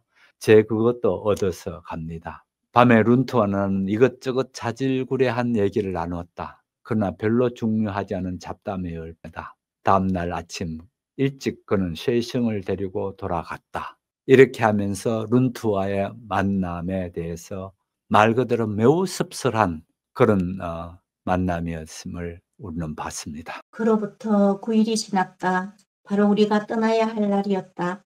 룬트는 아침 일찍부터 우리 집에 와 있었다. 그러나 쇠성은 데려오지 않고 그 대신 5살짜리 딸 아이를 데리고 와서 배를 지키도록 했다. 우리는 하루 종일 정신없이 바빴다. 그래서 룬트와 나는 다시 한가하게 이야기를 나눌 틈이 없었다. 저녁이 되어 우리는 배에 올랐다. 우리 배는 앞으로 나아갔다. 양쪽 기슭에 줄지어서 있는 푸른 산들은 황혼에 검푸르게 물들고 있었다. 그 산들은 하나씩 배 뒤쪽으로 사라져갔다. 흥얼은 나와 함께 선창에 몸을 의지하고 바깥의 아스라운 풍경을 바라보았다. 그리고 그 아이는 갑자기 이렇게 물었다. 큰아버지, 우리 이제 언제 돌아와요? 돌아와? 너는 왜 가기도 전에 돌아올 생각부터 하는 거냐? 하지만 쇠이성이 자기 집으로 놀러 오라고 해서 간다는 약속했어요. 홍얼은 크고 새까만 눈을 똑바로 뜨고 생각에 잠겼다. 나와 어머니는 갑자기 멍해졌다. 그리고 다시 룬투 이야기를 꺼냈다. 어머니가 말씀하시기를 그 두부집 서시라는 아주머니는 우리 집이 이삿짐을 챙기면서부터 매일같이 찾아왔다고 한다. 그러다 엊그제 잿더미 속에서 접시와 그릇을 찾아냈는데 룬투가 쟤를 가져갈 때 함께 가져가려고 숨겨둔 것이라고 떠들어댔다고 한다. 그 아주버니는 이 발견으로 마치 큰 공이라도 세운 것처럼 자랑하며 구기사를 집어들고 손살같이 달아났는데 어머니는 전족한 여자가 그렇게 뒤축이 높은 신발을 신고 어쩌면 그렇게 빨리 뛰어가는지 모르겠다고 말씀하셨다. 옛 고향집은 점점 멀어져 갔다. 그만큼 고향의 산천도 점점 멀어지며 작아졌다. 하지만 나는 아무 미련도 느끼지 않았다. 나는 단지 보이지 않는 높은 담이 내 주위를 둘러싸 나를 외톨이로 만들고 있다는 생각을 했을 뿐이다. 마음이 텅 빈 것 같은 느낌이었다. 저 수박밭에서 은목거리를 한 작은 영웅의 형상은 무척 뚜렷했다. 그러나 이제는 그것조차 갑자기 흐릿해졌다. 이건 역시 나를 무척 슬프게 했다. 어머니와 홍얼은 잠이 들었고 나도 자리에 누웠다. 그리고 배 밑바닥에 부딪는 잔잔한 물소리를 들으며 내가 내 길을 가고 있다는 사실을 깨달았다. 생각해보면 룬투와 나는 이미 딴 길로 가도록 정해져 있었다. 하지만 어린 아이들의 마음은 아직 하나로 이어져 있다. 홍얼이 바로 쇠성을 생각하지 않는가. 난 그 애들이 또다시 나와 같은 단절을 겪지 않기를 바란다. 그 아이들은 마땅히 새로운 생활을 해야 한다. 우리가 아직 경험해 본 일이 없는 그런 생활 말이다. 나는 희망이라는 것을 생각하면서 갑자기 무서워졌다. 룬투가 향로와 촛대를 달라고 했을 때 속으로 그를 우습게 여겼다. 그가 아직도 우상을 숭배하고 그 버릇을 버리지 못하는 인간이라고 생각한 것이다. 그러나 내가 지금 말하는 희망 역시 내가 직접 만들어낸 또 하나의 우상이 아닌가. 단지 그의 희망이 좀 더 현실에 가깝고 절박한 것인 반면 내 희망은 더 막연하고 아득하게 멀다는 차이일 뿐이다. 나는 그의 무의식 중에 눈앞에 모래사장이 펼쳐지는 것을 보았다. 짙은 쪽빛 하늘엔 동그란 황금빛 보름달에 걸려 있었다. 나는 생각했다. 희망은 있다고도 없다고도 할 수 없다. 그것은 마치 땅 위의 길이나 마찬가지다. 원래 땅 위에는 길이 없었다. 걸어가는 사람이 많아지면 그게 곧 길이 되는 것이다. 자, 이제 이 소설의 절정 부분, 또 결말 부분 들어가겠습니다. 그로부터 9일이 지났다. 우리가 바로 떠나야 할 날이었다. 이제 드디어 이제 고향을 떠나는 날이죠. 룬트는 아침 일찍부터 와서 우리 집에 있었다. 그러나 쉐이셩은 데려오지 않고 그 룬트의 아들이죠. 지난번에 왔던 룬트의 아들은 안 데리고 오고 그 대신 5살짜리 딸아이를 데리고 와서 배를 지키도록 했다. 우리는 하루 종일 정신없이 바빴다. 그래서 룬트와 나는 다시 한가하게 이야기 나눌 틈도 없었다. 뭔가 미삿짐을 그 배에 싣고 뭐 그렇게 하느라고 이제 그랬죠. 저녁이 되어서 우리는 배에 올랐다. 우리 배는 앞으로 나아갔다. 양쪽 기슭에 줄지어 서 있는 푸른 산들은 황혼에 검푸르게 물들고 있었다. 그 산들은 하나씩 배 뒤쪽으로 사라져 갔다. 이제 고향을 떠나는 풍경을 이렇게 그리고 있습니다. 배를 타고 이제 고향을 떠나고 있죠. 홍월은 나와 함께 선창의 몸을 의지하고 바깥에 아스라한 풍경을 바라보았다. 그러다가 아이는 갑자기 이렇게 물었다. 큰아버지, 우리 이제 집에 언제 돌아가요? 돌아와? 너는 왜 가기도 전에 돌아올 생각부터 하느냐? 하지만 쉐이싱이 자기 집에 놀러 오라고 해서 간다고 약속했어요. 홍월은 크고 까만 새카만 눈을 똑바로 뜨고 생각에 잠겼다. 요 부분에서 보면 다시 또 가슴 찡한 부분이 있죠. 아직 8살밖에 안 되는 세상 물정 모르는 아이는 이제 집에 언제 오느냐고 그 얘기부터 하고, 실상은 뭡니까? 고향을 완전히 다 이제 짐을 챙겨가지고 도시로 나가고 있는 길인데, 이 조카는 큰아버지 하면서 우리 언제 집에 돌아가요? 이제 이런 식으로 돌아가는 얘기하면서 쉐이성이 같이 놀기로 했다는 그런 어린아이의 얘기를 합니다. 나와 어머니는 갑자기 멍해졌다. 멍해질 수밖에 없죠. 아이는 모르고 언제 오느냐 그러고 여기서는 그러니까 영 고향을 떠나게 되는 이런 자리거든요. 어머니가 말씀하시기를 그 두부집 서씨라는 아주머니 우리 집 이삿짐 챙기면서 매일같이 찾아왔다. 그러면서 그 아까 문제가 장갑 훔쳐가던 두부집 서씨 있지 않습니까? 그러면서 서글픈 얘기를 합니다. 와서 늘 그렇게 훔쳐가려고 그렇게 했던 얘기라든지 뭐 룬투가 뭘 훔쳐가려고 제 밑에 숨겨놓은 게 있었다는 둥 알 수가 없죠. 모함을 하려고 그러는 건지 어떻든 그러면서 또 이 집에 그 닭 굽는 그거를 들고 튀는 어떤 그런 얘기라든지 그러면서 고향에 그 피폐한 고향에 그 더 리얼한 얘기를 어머니로 듣게 됩니다. 옛 고향은 점점 멀어져 갔다. 예, 그렇게 이제 물리적으로 자꾸만 배가 가니까 멀어지겠죠. 또 한편으로 어떻게 되나요? 그런 변한 고향의 얘기를 듣고 나니까 점점 고향이 이제 내 마음에서 멀어져 간다고 그렇게 소설은 읽으시면 더 좋습니다. 반드시 맞지는 않겠지만 어떻든 고향 집은 점점 멀어져 갔다. 이렇게 표현했지만 여기에 함의하고 있는 이 말이 품고 있는 그런 이면을 또 읽어낼 줄 알면 더 좋은 소설 읽는 방식이거든요. 그만큼 고향의 산천도 점점 멀어지며 작아졌다. 더 이제 심해지죠. 점점 더 작아지고 있다는 거죠. 하지만 나는 아무런 미련도 느끼지 않는다. 이제 이 부분에서 보면은 아까 제가 그렇게 얘기한 것들이 하나하나 다 맞아 떨어지죠. 나는 단지 보이지 않는 높은 담이 내 주위를 둘러싸 나를 외톨이로 만들고 있다는 생각뿐이다. 마음이 텅 빈 것 같은 느낌이다. 고향 상실증이죠. 고향을 잃어버린 고향 상실증, 현대인이 다 겪고 있는 아픔입니다. 그런 고향 상실증을 얘기하고 있습니다. 저 수박밭에서 업목골을 한 작은 영웅 형상은 무척 뚜렷했다. 그때의 그 룬투는 내 형상은 내게는 뚜렷했다. 그러나 이제는 그것조차도 갑자기 흐릿해졌다. 고향 상실증에 이제 그 뚜렷한 그것조차도 이제 흐려지고 있더라는 것. 이건 역시 나를 무척 슬프게 했다. 참 슬프죠.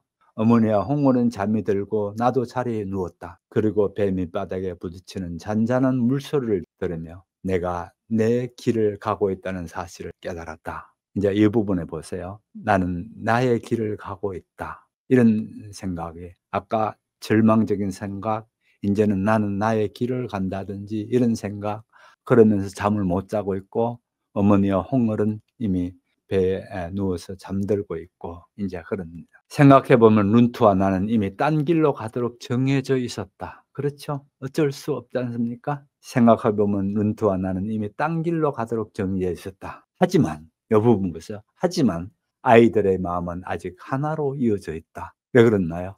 홍어리가 같이 만나서 놀기로 했다는 얘기를 아직 하나로 연결되어 있다는 거죠. 홍어리 바로 쉐이성을 생각하지 않는가. 예, 이러면서 이제 어떻게 해야 되는가 하면 고향 상실증을 앓고 있는 나는 그런 상태로 상처를 안고 있지만은 어디에서 희망을 찾나요? 이 어린아이에게 그들은 아직 연결되어 있고 쉐이성과 이 조카 홍월은 연결되어 있는 연결을 보는 거죠. 난 그 애들이 또다시 나와 같은 단절을 겪지 않기를 바란다. 여기서 심한 단절을 느낀 게 뭡니까? 20년 만에 찾아간 고향이 너무 피폐해져서 너무 이리저리 뜯기다 보니까 농민들의 삶이 너무 힘들어지면서 그런 세상이 또 하나씩은 좋겠다는 얘기죠. 참 안타깝지 않습니까? 이 얘기를 보면은요. 우리도 다 어려울 때 살았죠. 그러나 우리는 어려울 때 살았지만은 꾸준히 성장되어 온, 다행히 우리 좋은 기업인들, 또 좋은 정치 지도자, 뭐 다른 사람도 없습니다. 전두환 뭐 이런 사람은 덜먹이면 실례고요. 박정희 대통령이란 뛰어난 지도자로 인해서 우리는 꾸준히 성장해 왔죠. 그렇게 성장해 온 거에 비해서 이 사람들은 그러지 못한 거기에서 아픔들이 있죠. 그 아픔들을 이제 이렇게 얘기하는. 난 그 애들이 또다시 나와 같은 단절을 겪지 않기를 바란다. 이 부분에 참 뛰어난 그 작가의 생각, 또 뛰어난 어떻습니까? 사상가의 면모를 볼 수가 있죠. 그 아이들은 마땅히 새로운 생활을 해야 한다. 마땅히. 그렇죠.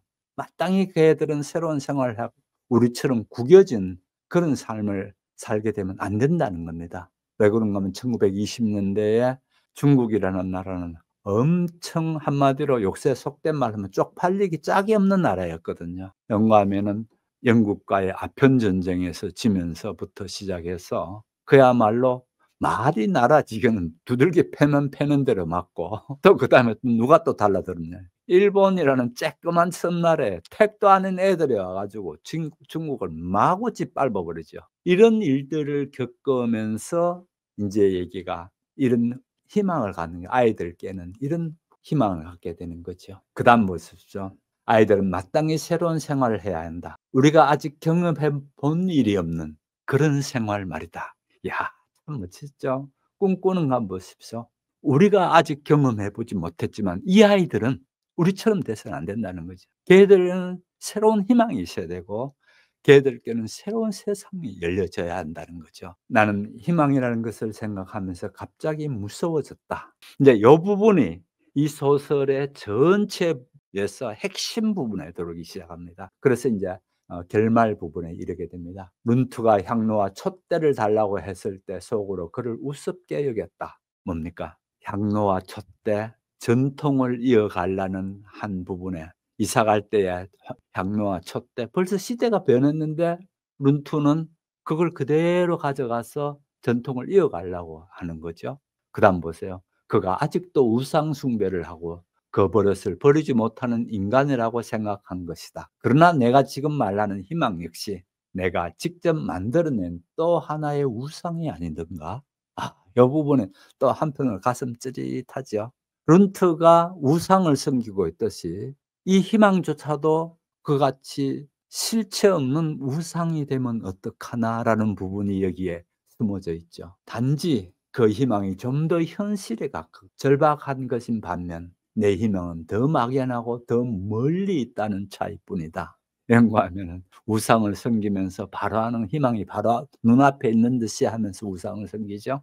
그러나 내 희망은 막연하고 중국 나라가 앞으로 어떻게 될지 모르잖아요. 막연하고 더 아득하게 멀리 있는 그런 차이로 우상과 희망을 비교합니다. 이 비교가 재밌죠? 우상과 희망을 비교했습니다. 그렇게 해서 소설이 만일 끝났다면은 이 소설이 그렇게 위대하지 못할 겁니다. 그러는 사상적인 이런 계단을 이렇게 타고 가다가 그다음 부분에 멋있는 얘기가 나옵니다. 나는 거의 무의식 중에 눈앞에 모래사장이 펼쳐지는 것을 보았다. 짙은 쪽빛 하늘엔 동그란 황금빛 보름달이 걸려있다. 황금빛 보름달. 황금빛 보름달에서 뭘 보나요? 희망이라는 걸 지금 보죠. 희망이라는 거를 여기 보름달에다가 비춰서 자기가 마음의 희망을 품고 있는 건 이제 보름달을 가지고 얘기합니다. 그러면서 보세요. 나는 생각했다. 희망은 있다고도 없다고도 할 수 없다.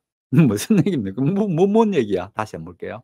이 문장이 되게 유명한 문장입니다. 많은 사람들이 인용하는 문장입니다. 그래서 이 정도 문장은 외워버리면 좋겠죠. 희망은 있다고도 없다고도 할 수 없다. 그것은 마치 땅 위의 길이나 마찬가지다. 이 부분이 분명합니다. 땅 위의 길하고 같다는 거죠, 희망은요. 그래서 원래 땅 위에는 길이 없었다. 걸어가는 사람이 많아지면서 그게 곧 길이 되는 것이다. 아, 멋있는 문장이고요.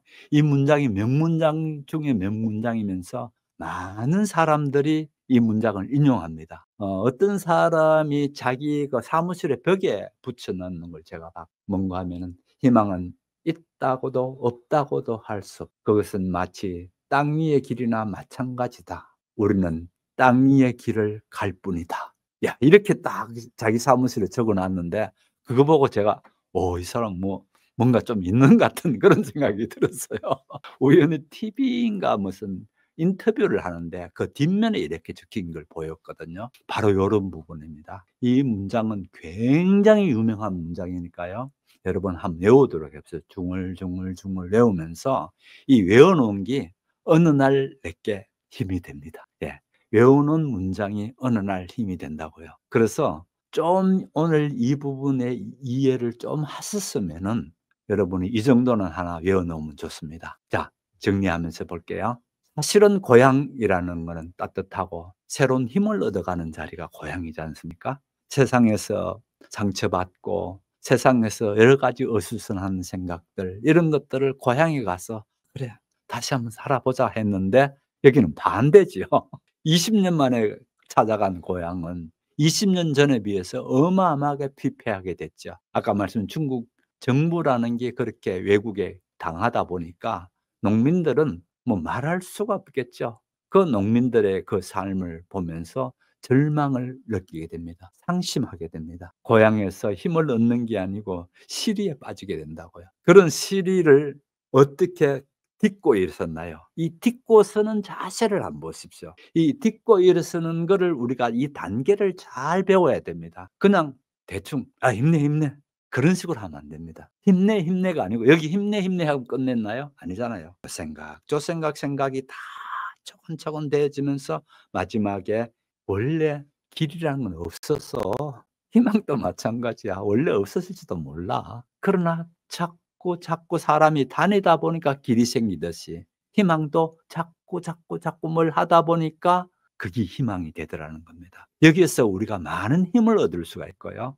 여기에서 루시인의 문학의 정수라 할까? 핵심을 우리가 탁 볼 수가 있습니다. 루시는 이같이 짧은 이 단편 소설이라는 그런 것을 분명히 볼 수가 있죠. 예, 그래서 그다음 부분은 축복이라는 부분인데요.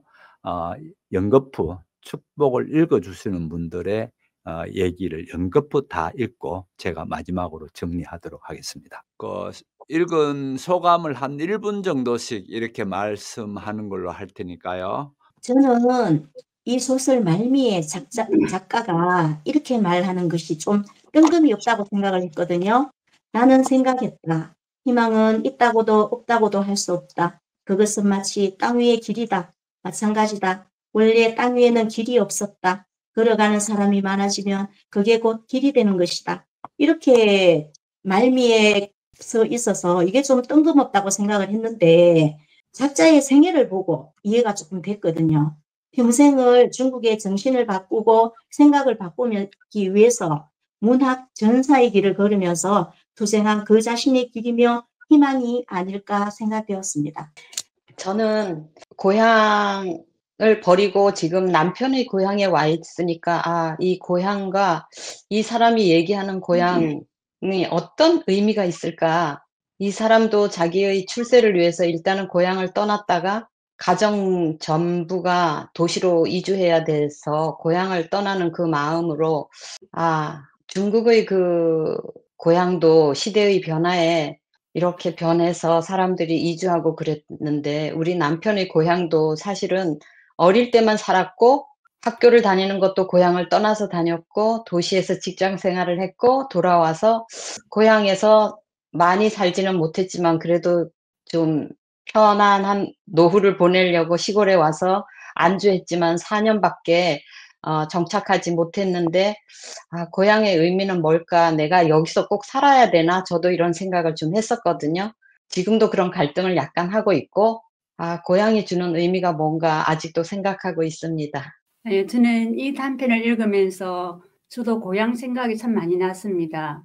고향을 떠나온 지 저도 40년이 넘었는데 많은 세월이 흘렀지만 고향에 대한 그리움은 어쩔 수가 없더라고요. 그 고향 마을의 상가들이 오랜 기간 동안 제 꿈속의 무대가 되었는데 요즘은 꿈속에도 잘 나타나지 않고 희미해져 갔는데 이 글을 읽으면서 고향을 생각하니 정서적으로 따스함을 좀 느낄 수가 있어서 좋았고요.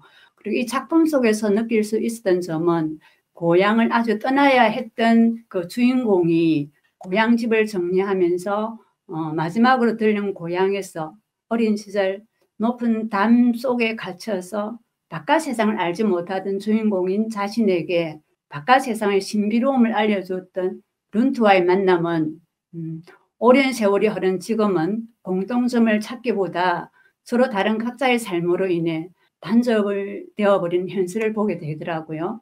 그렇게 고향 마을을 떠나는 뱃속에서 여러 상념에 빠져 거의 무의식 중에 눈앞에 펼쳐진 어떤 모래밭과 쏙빛 하늘에 떠 있는 황금빛 보름달을 보면서 희망을 꿈꾸게 되는 것 같아서 좋았고, 또 조카 흥얼도 잠깐 사귄 룬트의 아들 셰핑을 만날 기대로 다시 고향 마을로 올 것을 기대하고 있고, 또 주인공도 그 희망의 길을 만들어가는 것이 인상적으로 다가왔습니다. 특히 마지막 부분에서 희망은 있다고도 또 없다고도 할 수 없다는 글과 또 땅 위에는 본래 길이 없었지만 걸어가는 사람이 많아지면 그것이 곧 길이 되고 또 길은 미래로 나아갈 수 있는 희망이고 통로가 되는 것이라고 생각해 보았습니다. 고향을 떠나는 아픔 속에서도 어떤 희망이라는 단어, 길을 만들어가는 그 주인공이 어떤 독자들에게 힘이 되는 것 같다는 생각을 하게 되었습니다. 이상입니다.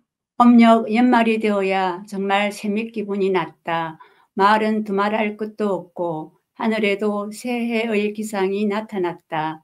낮은 잿빛 저녁 구름 사이로 빛이 번쩍이더니 이어서 둔탁한 소리와 함께 부뚜막신을 보내는 폭죽 소리가 울렸다. 가까이에서 터지는 폭죽 소리는 기가 울릴 정도로 강렬했다. 그 울림이 채 가시기도 전에 희미한 화약 냄새가 공기 중에 가득 퍼져나갔다. 나는 바로 그날 저녁 내 고향 루진에 도착했다. 고향이라고는 하지만 이미 우리 집은 없어졌기 때문에 루스 어른댁에 잠시 머물기로 했다. 그는 우리 집안 친척으로 나보다 학년이 하나 위라서 내가 넷째 삼손이라고 불러야 했다. 이학을 숭상하는 옛 국사감 학생이던 그는 이전과 크게 달라진 데가 없었다. 단지 약간 늙어 보일 뿐이었고 수염도 기르지 않았다. 우리는 만나자마자 서로 수인사를 했다. 이어서 그는 내게 뚱뚱해졌구나 한마디 하더니 곧장 신당을 욕하기 시작했다. 나는 그가 욕하는 사람이 강유웨이이고 결코 나를 빗대어 욕하는 것이 아님을 모르지 않았다. 하지만 이야기가 영 의기투합되지 않아 얼마 후 나 혼자 서재에 남게 되었다. 이튿날 아주 늦게 일어난 나는 점심 식사를 마치고 외출하여 친척과 친구 몇몇을 찾아보았다. 사흘째도 역시 그랬다. 다른 친척 친지들도 넷째 삼손과 마찬가지로 별로 달라진 데가 없었다. 단지 약간 늙어 보일 뿐이었다. 어느 집이나 하나같이 축복 의례 준비에 바빴다. 축복은 루진에서 한 해 가운데 맨 마지막으로 행하는 가장 큰 의식으로 다가오는 한 해의 행운을 기원하면서 예를 다해 복신을 맞이하는 행사였다. 닭과 거위를 잡고 돼지고기를 사서 정성껏 씻느라 아낙네들의 팔은 모두 물에 불어 새빨개졌다. 개중에는 발뚝에 가늘게 꼬아 만든 엄팔찌를 찬 여자도 있었다. 음식을 찌고 삶은 다음에 음식 가로 세로 사방에 수많은 젓가락을 꽂는데 이를 복례라 불렀다. 오경부터 음식들을 진술하기 시작해 향을 피우고 촛불을 밝혀 정성스럽게 복신들 앞에 바쳤다. 이런 의식에 참여하는 사람은 남자로 한정되었다. 의식이 끝나면 을의 폭죽을 터뜨렸다. 해마다 복례와 폭죽을 살 수 있는 집이라면 어느 집이나 그랬다. 물론 올해도 마찬가지였다. 날씨가 더욱 흐리고 어두워지더니 오후에는 기어코 눈발이 날리기 시작했다. 매화꽃만큼 큰 눈송이가 하늘 가득 흩날리면서 자욱한 연기와 어수선한 세밑 분위기에 어울려 루진을 온통 어수선하게 만들었다. 내가 넷째 삼촌의 서재에 돌아왔을 때 지붕 위에는 이미 눈이 새하얗게 쌓여 있어 방 안까지 환했다. 벽에 걸린 붉은색 숫자 탁본이 더욱 돋보였다. 진단이 있었다는 대련은 한쪽이 이미 떨어져 나가 느슨하게 둘둘 말린 채 긴 탁자 위에 놓였고 남은 한쪽에는 사리, 동달, 신기, 화평, 사물과 일에 동달하면 마음의 기운이 평화로워진다라고 써 있었다. 나는 또다시 무료해져 창가 책상에 놓인 책을 펼쳐보았다. 일부가 빠져 완전하지 않은 강희사전과 근사록 집주 그리고 사서친 같은 책이 한 무더기 쌓여 있었다. 어쨌든 내일은 이곳을 떠나야겠다는 생각이 들었다. 게다가 어제 상민댁을 만난 일을 생각하면 더는 여기에 편히 있을 수가 없었다. 어제 오후였다. 마을 동쪽에 사는 친구를 만나고 돌아오는 길에 냇가에서 그녀를 만났다. 커다랗게 부럽던 그녀의 눈길을 마주치는 순간 나는 그녀가 나를 향해 오는 것이 틀림없음을 알았다. 내가 이번에 루진에서 만난 사람들 가운데 그녀보다 더 많이 변한 사람은 없었다. 5년 전부터 희끗희끗하던 머리는 이미 완전히 백발이 되어 전혀 40살 안팎으로 보이지 않았다. 얼굴은 야위어 홀쭉해졌고 누런 얼굴에 검은 빛마저 띄었다. 게다가 과거에는 슬퍼 보이던 표정도 흔적 없이 사라져 마치 나무 조각상 같았다. 가끔씩 움직이는 눈동자만이 그녀가 아직 살아있음을 나타내 주었다. 그녀의 한 손에는 바구니가 들렸고 그 안에는 깨진 그릇 하나가 담겼을 뿐 다른 물건을 들어있지 않았다. 다른 한 손에는 자신의 키보다 더 큰 대나무 장대가 하나 들었다. 막대기 아래쪽이 다른 것으로 보아 거지가 된 것이 분명했다. 나는 멈춰섰어. 그녀가 돈을 구걸하러 오기를 기다렸다. 돌아오셨어요? 그녀가 먼저 이렇게 물었다. 네, 마침 잘 됐군요. 선생님은 글도 아시고 또 외지에 나가 계신 분이니 식견이 넓으시겠지요. 한 가지 물어볼 게 있어요. 생기 없던 그녀의 눈이 갑자기 빛나기 시작했다. 그녀가 이런 말을 꺼내리라고는 전혀 생각지 못한 터라 나는 의아한 표정으로 우두커니 서 있었다. 다름이 아니라 그녀는 두 서너 발짝 다가와 소리를 낮추고 아주 비밀스러우면서도 절박한 어조로 물었다. 사람이 죽고 나면 영혼이라는 것이 있나요? 나는 등골이 오싹했다. 나를 응시하는 그녀의 눈동자를 보는 순간 등이 가시에 질리기라도 한 것 같았다. 학교에서 선생님이 예고도 없이 시험을 치면서 옆에와 딱 달라붙어 서 있을 때보다 더 당황스러웠다. 영혼의 유무에 대해서는 나 자신도 이제까지 전혀 생각해 본 적이 없었다. 하지만 이 순간 그녀에게 뭐라고 답을 해줘야 하나? 나는 아주 짧은 순간 동안 머뭇거리면서 생각했다. 이곳 사람들은 예전부터 귀신을 믿지만 그녀는 귀신의 존재를 의심하는 것 같다. 아무래도 원하는 대답을 해주는 것이 좋을 듯한데 그녀가 영혼이 있기를 바랄까? 아니면 없기를 바랄까? 왜 굳이 인생의 말로에 있는 사람에게 괴로움을 더해 주어야 한단 말인가? 그녀를 봐서는 영혼이 있다고 말해주는 편이 좋을 것 같다. 아마도 있을 겁니다. 내 생각에는 그래요. 나는 어물어물 대답했다. 그럼 지옥도 있나요? 네, 지옥이요? 나는 깜짝 놀라서 되는 대로 얼버무렸다. 지옥이요? 이치대로 하자면 꼭 있어야겠지만 하지만 꼭 있다고도 할 수 없어요. 그런 일을 누가 따지겠어요? 그럼 이미 죽은 집안 사람들을 모두 만날 수는 있는 건가요? 에구, 만날 수 있냐고? 이때 나는 이미 자신이 완전히 우매한 인간임을 깨달았다. 망설이기도 하고 이리저리 궁리도 해보았지만 이 세 가지 물음에는 어쩔 도리가 없었다. 갑자기 겁이 난 나는 앞서 해버린 말들을 뒤엎고 싶었다. 그건 사실 저로서는 정확하게 말할 수 없어요. 사실은 영혼이 있는지 없는지도 잘 모르니까. 나는 그녀가 더 묻지 않는 틈을 타서 빠른 걸음으로 그 자리를 피해 황급히 넷째 삼촌의 집으로 도망쳤다. 하지만 마음은 몹시 불편했다. 나의 그런 대답이 그녀에게 어떤 위험을 가져다 줄지도 모른다는 생각이 들었기 때문이다. 그녀는 아마도 다른 사람들이 축복 의례를 지내고 있어 적적하다고 느낀 것 같았다. 아니면 뭔가 다른 뜻을 품은 것일지도 몰랐다. 혹시 어떤 예감을 느낀 것일까? 다른 뜻이 있었다면, 그리고 그것 때문에 다른 일이 생긴다면, 내가 대답에 대해 어떻게든 약간 책임을 져야 하지 않을까? 하지만 나는 이내 속으로 웃고 말았다. 우연히 일어난 일이니 그렇게 깊은 뜻은 없을 거라고 생각해 두기로 했다. 공연히 나 혼자서 세밀하게 따지려 드는 것 같았다. 남들이 교육자들은 대개 신경쇠약증을 앓는다고 말하는 것도 당연했다. 더구나 정확히 말할 수는 없다고 분명히 말함으로써 대답 전부를 뒤집어 버렸으니 설사 무슨 일이 일어난다 해도 나와는 아무런 관계가 없다. 정확히 말할 수는 없다는 말은 매우 쓸모 있었다. 세상 경험이 없는 용감한 청년이 때로는 타인을 위해 의문을 품어주기도 하고 의사를 불러다 주기도 하지만 그 결과가 좋지 않을 경우에는 대개 오히려 원한만 사게 마련이었다. 반면에 정확히 말할 수는 없다는 한마디로 결론을 내려두면 모든 일에 꺼리낌이 없었다. 나는 지금 이 한마디의 필요성을 실감한다.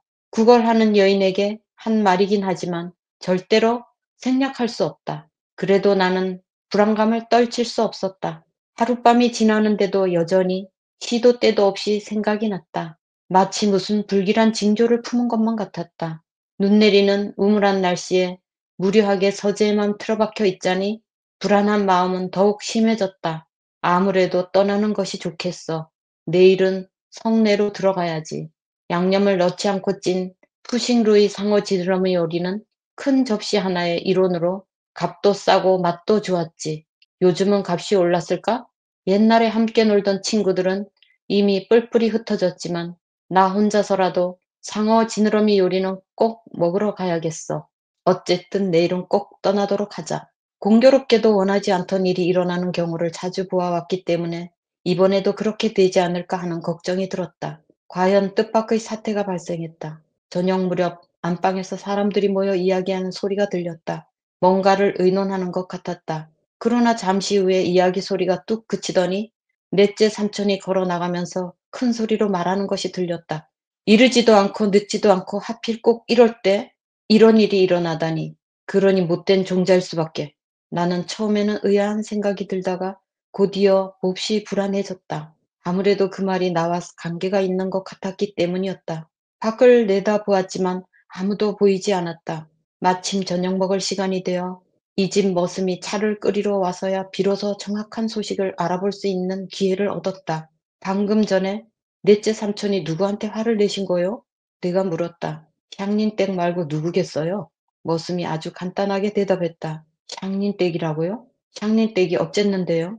내가 다급히 되물었다. 갔어요. 죽었다고? 나는 갑자기 심장이 움츠러들어 그 자리에 펄떡 뛸 뻔했다. 아마 얼굴빛도 변했을 것이다. 하지만 그는 시종 얼굴을 들지 않았기 때문에 전혀 눈치채지를 못했다. 나는 곧 마음을 가라앉히고 나서 질문을 계속했다. 언제쯤 죽었어? 언제 그랬냐고요? 어젯밤 아니면 오늘이겠지요. 확실한 건 잘 모르겠는데요. 어떻게 죽었답디까? 어떻게 죽었냐고요? 그야 굶어 죽은 거겠지요. 그는 담담하게 대답하면서 여전히 고개를 들어 나를 쳐다보지도 않고 나가버렸다. 그러나 나의 놀라움과 당혹감은 잠시였다. 이어서 꼭 일어날 일이 이미 지나가 버렸다는 생각이 들었다. 확실한 건 잘 모르겠다고 한 나 자신의 말과 방금 머슴이 굶어 죽었다고 한 말에 의지하여 위안을 찾을 필요도 없이 내 마음은 곧 평정을 되찾았다. 그러나 가끔씩 약간 꺼름칙한 기분이 드는 것은 피할 수 없었다. 저녁 밥상이 차려져 나왔다. 나는 넷째 삼촌과 점잖게 자리를 함께 했다. 그 자리에서 나는 향린댁에 관한 소식을 묻고 싶었지만 그가 귀신은 음양의 기운이 변하여 이루어진 것이라는 말을 책에서 읽긴 했을 텐데도 꺼리는 것이 워낙 많은 데다 축복 의례가 임박하여 죽음이나 질병 따위를 입 밖에 내는 것은 절대로 범해선 안 될 금기라는 것도 잘 알았다. 부득이한 경우에는 그에 대신하는 언어를 써야 했지만 유감스럽게도 나는 그런 말을 전혀 구사할 줄 몰라 몇 번이나 물어보려고 망설이다가 결국 단념해 버렸다. 또 넷째 삼촌의 엄숙한 얼굴빛을 보니 문득 그가 지금 나를 꼭 이럴 때 찾아와서 자신을 귀찮게 하는 못난 놈이라고 여기지는 않을까 하는 의구심이 들었다. 나는 한시라도 빨리 그를 안심시킬 요량으로 내일 곧 루진을 떠나 성내로 가겠다고 말했고 그는 굳이 만류하지 않았다. 그렇게 어색한 분위기에서 식사를 마쳤다. 겨울이라 해도 짧고 또 눈까지 내렸어인지 벌써 어둠이 온 마을을 뒤덮었다. 사람들은 모두 등불 밑에서 바쁘게 일하고 있었지만 창밖은 한없이 고요하기만 했다. 두껍게 쌓인 눈 위로 눈꽃이 계속 떨어져 내리면서 사각사각 하는 소리가 들리는 것 같았다. 이런 풍경이 마음을 더욱 쓸쓸하게 했다.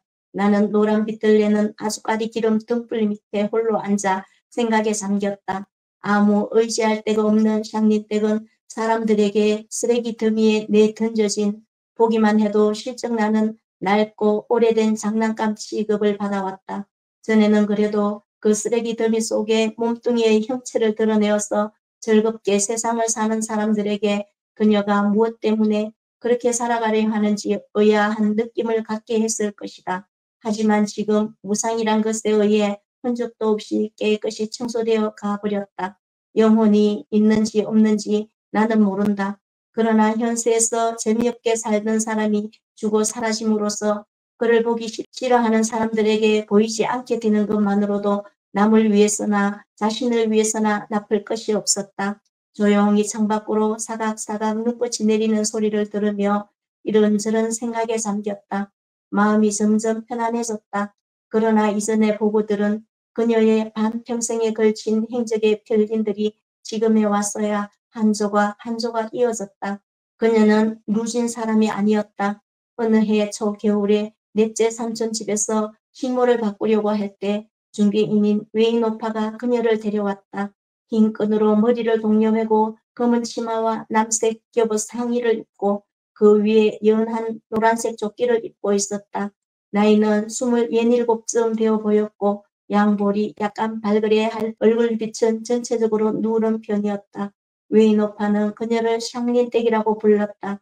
웨이노파의 말로는 친정 동네의 이웃에 사는 여자로 남편과 사별하는 바람에 남의 집 일을 시작하게 되었다고 했다. 넷째 삼촌이 눈썹을 찌푸리자 숙모는 남편이 그녀가 과부라는 점을 못마땅해 한다는 것을 직감했다. 하지만 그녀가 그나마 외모가 단정하고 손발이 크고 튼실한 데다 점잖고 말이 없는 것이 문수를 지킬 줄 알고 참을성 있는 사람 같아 보여 넷째 삼촌이 못마땅해 하거나 말거나 고용하기로 했다. 며칠 동안 일을 시켜보았더니 노는 것이 무료한 듯 종일 일만 했다. 웬만한 장정에 뒤지지 않을 만큼 힘도 셌다. 이리하여 사흘째 되는 날부터 매달 500원씩 임금을 주고 그녀를 쓰기로 결정했다. 모두들 그녀를 샹린댁이라고 불렀지만 그녀의 성이 무엇인지 아무도 물어보지 않았다. 단지 소개한 사람이 외자 산 사람이고 그녀의 이웃이라고 한 것으로 미루어 그녀의 성이 아마도 웨이이겠거니 했다. 그녀는 말하는 것도 별로 좋아하지 않아 누가 물어봐야 겨우 응대하는 정도였고 대답하는 말수도 극히 적었다. 그녀가 온 지 열흘이 지났어야 겨우 몇 마디 던진 말로 미루어 그녀의 집에 무서운 시어머니와 어린 시동생이 있었고 시동생 나이가 10살 남짓이며 나무를 잘 함나는 사실, 봄에 남편을 잃었고 남편도 전부터 나무꾼이었으며 그녀보다 10살이나 손 아래였다는 사실을 알게 되었다. 사람들이 알 수 있었던 것은 그것이 전부였다. 시간은 빠르게 지나갔다. 그녀는 음식투정 한 번 하지 않고 전혀 몸을 돌보지 않으면서 열심히 일만 했다. 사람들은 이구동성으로 루스 어른댁에서 고용한 식모가 부지런한 남자 머슴들보다 더 부지런하다고 말했다. 새밑이 되어 집안 구석구석의 쌓인 먼지를 털어내고 바닥을 닦는 일부터 닭을 잡고 거위를 잡는 등 밤을 새워 축복 의례 음식을 차리는 일까지 전부 그녀가 도맡아 한 덕분에 따로 품을 파는 일꾼을 쓸 필요가 없었다. 그러면서도 그녀는 매우 만족스러워했고 점차 입가에 웃음을 보이기 시작했으며 얼굴에도 하얗게 살이 올랐다. 설이 막 지나서였다. 강가에 나가 살을 잃다가 돌아온 그녀는 갑자기 얼굴빛이 변해 있었다. 한 남자가 강 건너편에서 서성이는 모습을 멀리서 보았는데 아무래도 남편의 큰 아버지 같다는 것이었다. 그러면서 아마도 자신을 찾으러 온 모양이라고 했다. 숙모가 깜짝 놀라 자세히 꿰물었지만 그녀는 더는 말을 하지 않았다. 넷째 삼촌이 그 이야기를 듣고 눈살을 찌푸리면서 말했다. 이거 심상치 않는 일이군. 아무래도 도망쳐 나온 여자인 것 같소. 그녀는 정말로 도망쳐 나온 여자였고 오래지 않아 그런 추측은 사실로 밝혀졌다.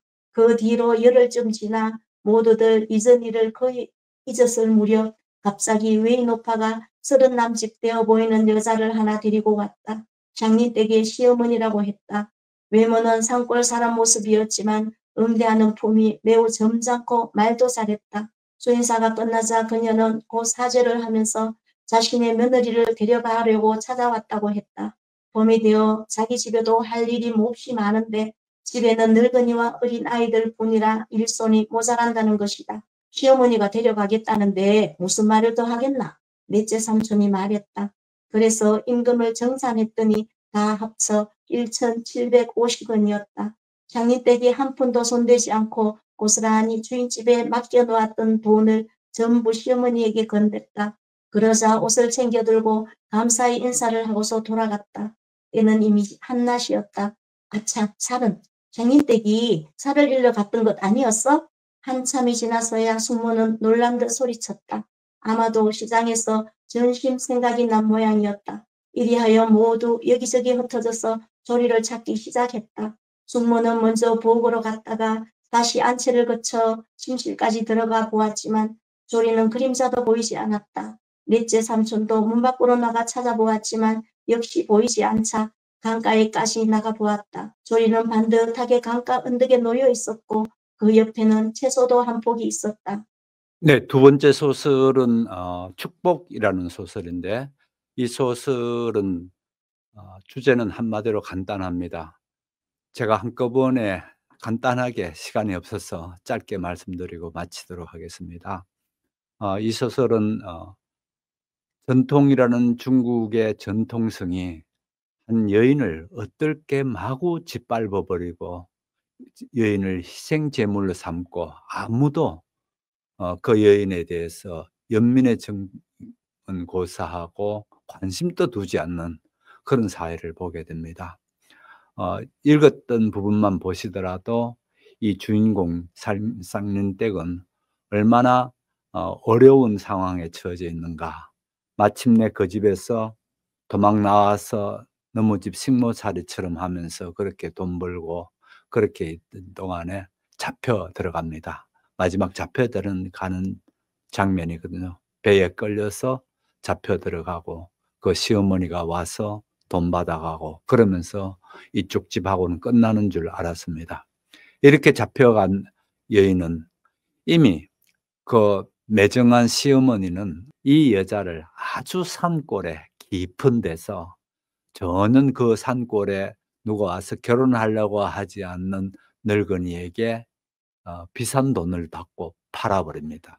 혼자서 도저히 도망도 못 나올 그런 쪽에다가 갖다 팔아버리고 그래서 그쪽으로 가서 거의 그 인신매매처럼 끌고 가서 그렇게 첫날 밤을 지나고 그렇게 하다 보면 산속에서 뭐 어떻게 할 수가 없지 않습니까? 아들도 낳고 그렇게 하는데 곧 이어서 그나마 영감이라고 있었던 사람이 병들어서 죽어버립니다.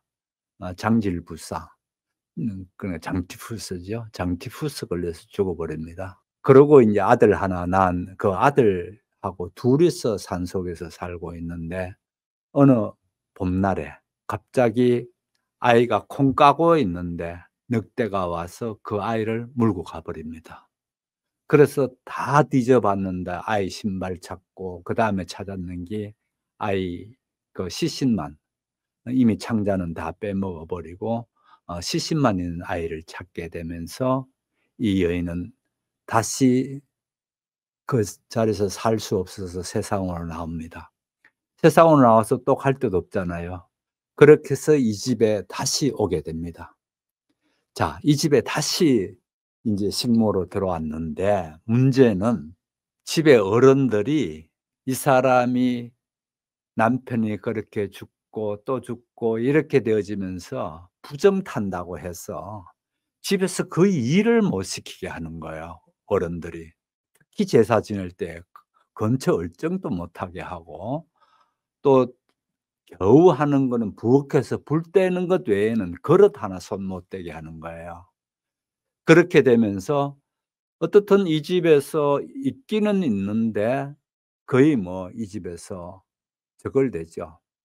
존재 가치가 전혀 없는 사람이 되지죠. 그러면서 결국은 그 집에서 나오게 되고 길거리에서 얻어먹던 거지 생활을 하고 있다가 이 사람이 방문했을 때 그때 묻습니다. "사람이 죽으면 어떻게 되나요?" 뭐 이런 얘기가 질문이 그렇게 되는 얘기입니다. 그렇게 되면서 결국은 그 여자는 굶어서 죽는 얘기로 끝납니다. 자, 이 소설에서 다시 우리가 한번 보시게 되면 매우 비참한 그런 얘기입니다. 그 얘기를 통해서 전통이라는 것, 얼마나 한 사람을 나쁘게 만들고 아무런 양심 가치도 안 느끼는, 그게 얼마나 잔인한 폭력인가, 이거를 보고 있습니다. 그러면서 당시에 중국 사회가 겪고 있는 과거의 관습이나 전통, 나쁜 것들을 좀 떨쳐내야 된다. 이것 붙잡고 앉아 가지고는 죽도 밥도 안 되고 앞으로 장래가 없다는 쪽으로 그렇게 여러 강연이나 그런 사상적인 걸 인제 끌고 가려고 애씁니다. 그러면서 실제 정치 활동도 하고요. 또 혁명 가담되기도 하고, 그래서 모택동을 그렇게 좋아하는 겁니다. 모택동이 매우 좋아하죠. 그렇게 할 정도로 실제 정치 현장에도 들어가고 인제 이렇게 되는 생애를 살고, 자기 스스로가 중국 국민을 선도한다 할까? 계몽한다 할까? 그런 일들을 평생 하다가 가신 분이었습니다. 오늘 이렇게 함께 해 주신 여러분 대단히 감사합니다. 편안한 밤 되세요.